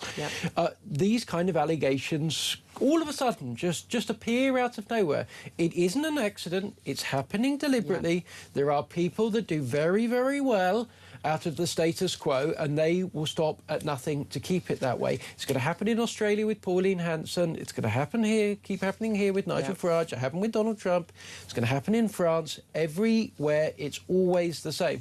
But do you know what? It's not that working well anymore. It really doesn't work out that well, does it? 12:47 is the time.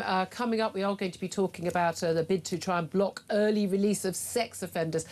Who thought it was a good idea to early release sex offenders? Frankly, who thought it was a good idea to ever release sex offenders? I'm old-fashioned like that. We'll talk about this with David Shipley. Also, just to get a few more thoughts on Nigel Farage making a statement at 2 o'clock on what he says is my future in public life. That'll be live here, of course, on Ian Collins' show. This is Talk.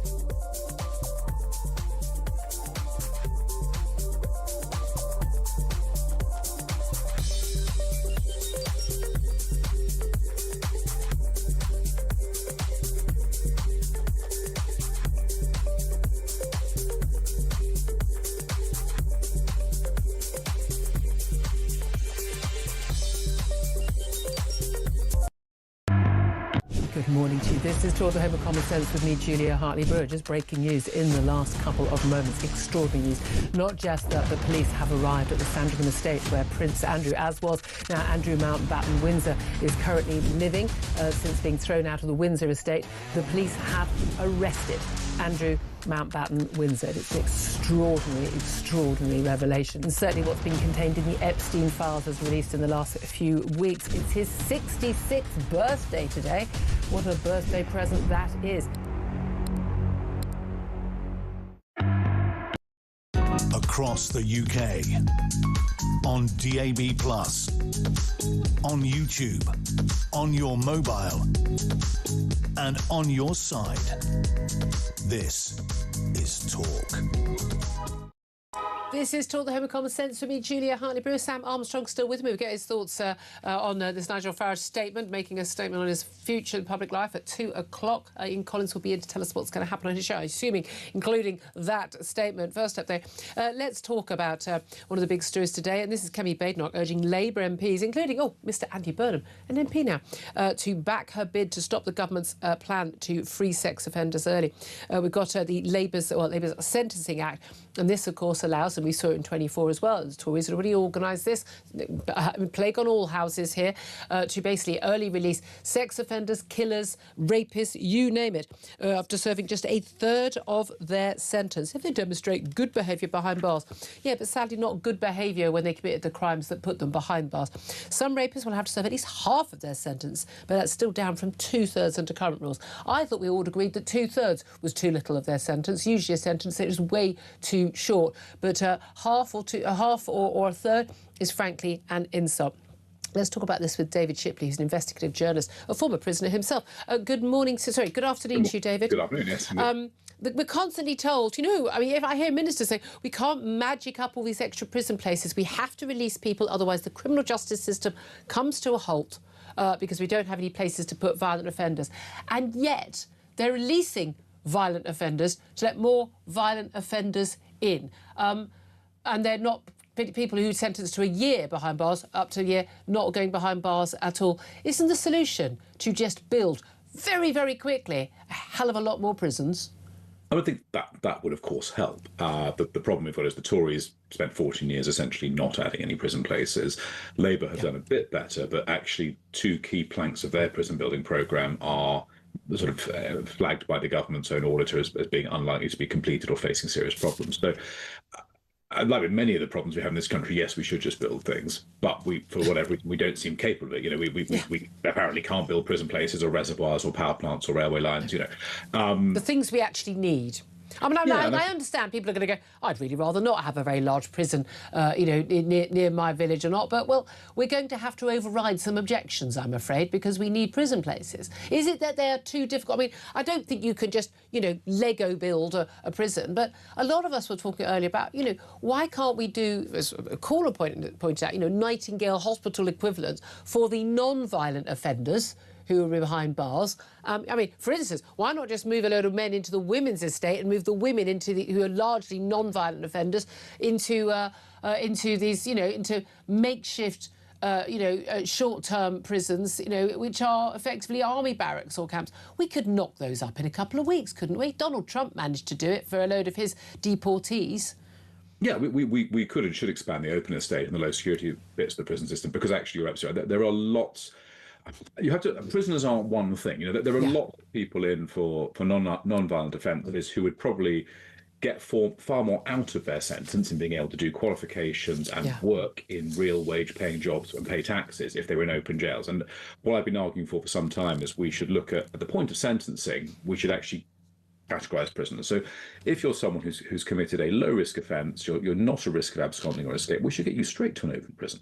Because actually what you should then be doing is spending your whole sentence going out and working and paying taxes. But isn't part of the punishment that actually you do have restrictions on your life, and there is a financial hit, there's a hit to you in terms of your good quality of life, in terms of your family life and your social life? That's part of it, isn't it?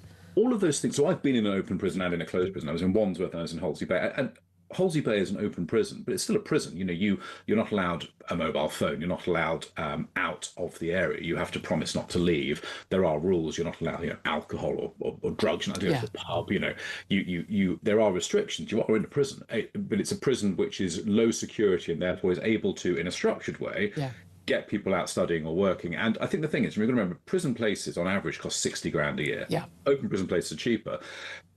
But actually, one of the best things we could have is people in prison going out 5 or 6 or even 7 days a week to work, to pay taxes. But a lot of these people don't have. I mean, that's the reality. You're probably rather unusual. I mean, again, we know, in terms of the chances of someone who's sort of, educated, who works going into prison, rather unlikely. Often a lot of people behind bars, they're not working, they're not capable of holding down a job, they're semi-literate or completely illiterate, they're on drugs, they're alcoholics, they've come out of care, they've been failed by everybody along the way, but they are.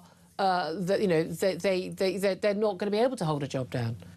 I think that's true of some people, of course, but actually also when I was in the open jail, I remember I met quite a lot of guys who were South London drug dealers basically, and they'd never had a job, and actually something changed them when they started going out to work each day, and they suddenly realised they were earning honest money that people weren't going to take off them. And you could see the habit of work building in a way which I thought was really impressive and transformational. And of course, if someone's hugely addicted to drugs, they're not going to be able to hold a job. But then we should probably be holding the addicted portion of the prison population separately to the dealers, frankly. Maybe we could try and not be getting drugs behind bars. Just find. I mean, I'm going to have to leave this here because there's some breaking news. But just in terms of what prisons and early release and everything, the reality is, where there's a will, there's a way. If they wanted to spend the money, if they wanted to do this, they could stop this from happening. Always right and everything. I think actually with sex offenders, we're far too soft on sentencing. There are hundreds of thousands of men who are found with child sexual abuse imagery. We know they are very likely to pose a threat of abusing children in person, and we just never lock them up. It's as simple as that, isn't it? I really appreciate you joining us there, David Shipley, who's an investigative journalist. Just to let you know, we have just in the last 5 minutes had that verdict on that appeal for Marine Le Pen, leader of National Rally, formerly the National Front in France. She has her guilty verdict for embezzlement of those European Union funds has been upheld. She is guilty, and she has been told she is ineligible to hold public office for 45 months. Interesting choice of number of months. France, but basically, I think that is just basically carrying on the 5 years that she was already given, is it not? She will be ineligible unless she appeals and wins her appeal. She will be ineligible to run for the French presidency, despite the fact that she is the leading candidate of the leading party to run for the French presidency next year. Your reaction to that, Sam Armstrong? Because, look, people talking about, as we mentioned earlier, people talking about, people going, Trump 2.0 in terms of the judicial attacks on Donald Trump. I think a lot of those were bang to rights, but the motive was definitely political rather than anything else. The absolute going for Nigel Farage when he's ahead in the polls. Marine Le Pen. I mean, I don't think what they were doing in the European Parliament was any different to what everyone else is doing in terms of their dodgy expenses and funding for their staff. But this is completely unprecedented to have this ban on somebody who is a likely presidential winning candidate from running for public office. This brings shame on the French democratic system, doesn't it? Well, it would if it was just France, but it's happened in the United States, it's happening in Australia, it's happening in this country. The people that believe that they are running this country, that have ran this country for a very long time as it's continued to decline and decline and decline, know they can't win. They know they can't win. So what are they going to do? They're going to cheat. They're going to change the rules on donors so that just to go after reform, they're going to go dig up every piece of dirt they possibly can. Some of it has been obtained. It must have been obtained illegally. And they're going to get this information. They're going to weaponise it in the worst way. And they're going to do what it takes to hold on. Make no mistake, the people that have run this country will stop at nothing. I mean nothing to stop the change that Nigel Farage is promising. I do find it extraordinary this is all happening at the same time. She's also got a $100,000, or must be whatever it's fine, and yet 3 years of imprisonment, 2 suspended, 1 year with electronic bracelets. So, of course, she wouldn't even be able to campaign for the next year either properly. Well, very interesting. Ian Collins is here, and you're still free to run for public office. That doesn't put her party in too much of a problem, because the young guy who's about Jordan 12, Bardella, who's going to take over, he looks good, intelligent guy. Hasn't got the same baggage she has, but she's kind of iconic in that sphere. Yeah, it's going to be fascinating. But again, I just don't think it's a good look for the French authorities. Nigel Farage is going to make a statement. He says, my future in public life at 2 o'clock. I think what Sam said, I don't know whether Sam was talking the truth or whether it was a nice conspiracy theory. I wasn't sure. But that's absolutely the line Nigel Farage will take today. The establishment are against me. Spoiler alert, they're not really. They're just against everybody. And I think they. I think. Yeah, but the Tories claim that, Labour claim that, Reform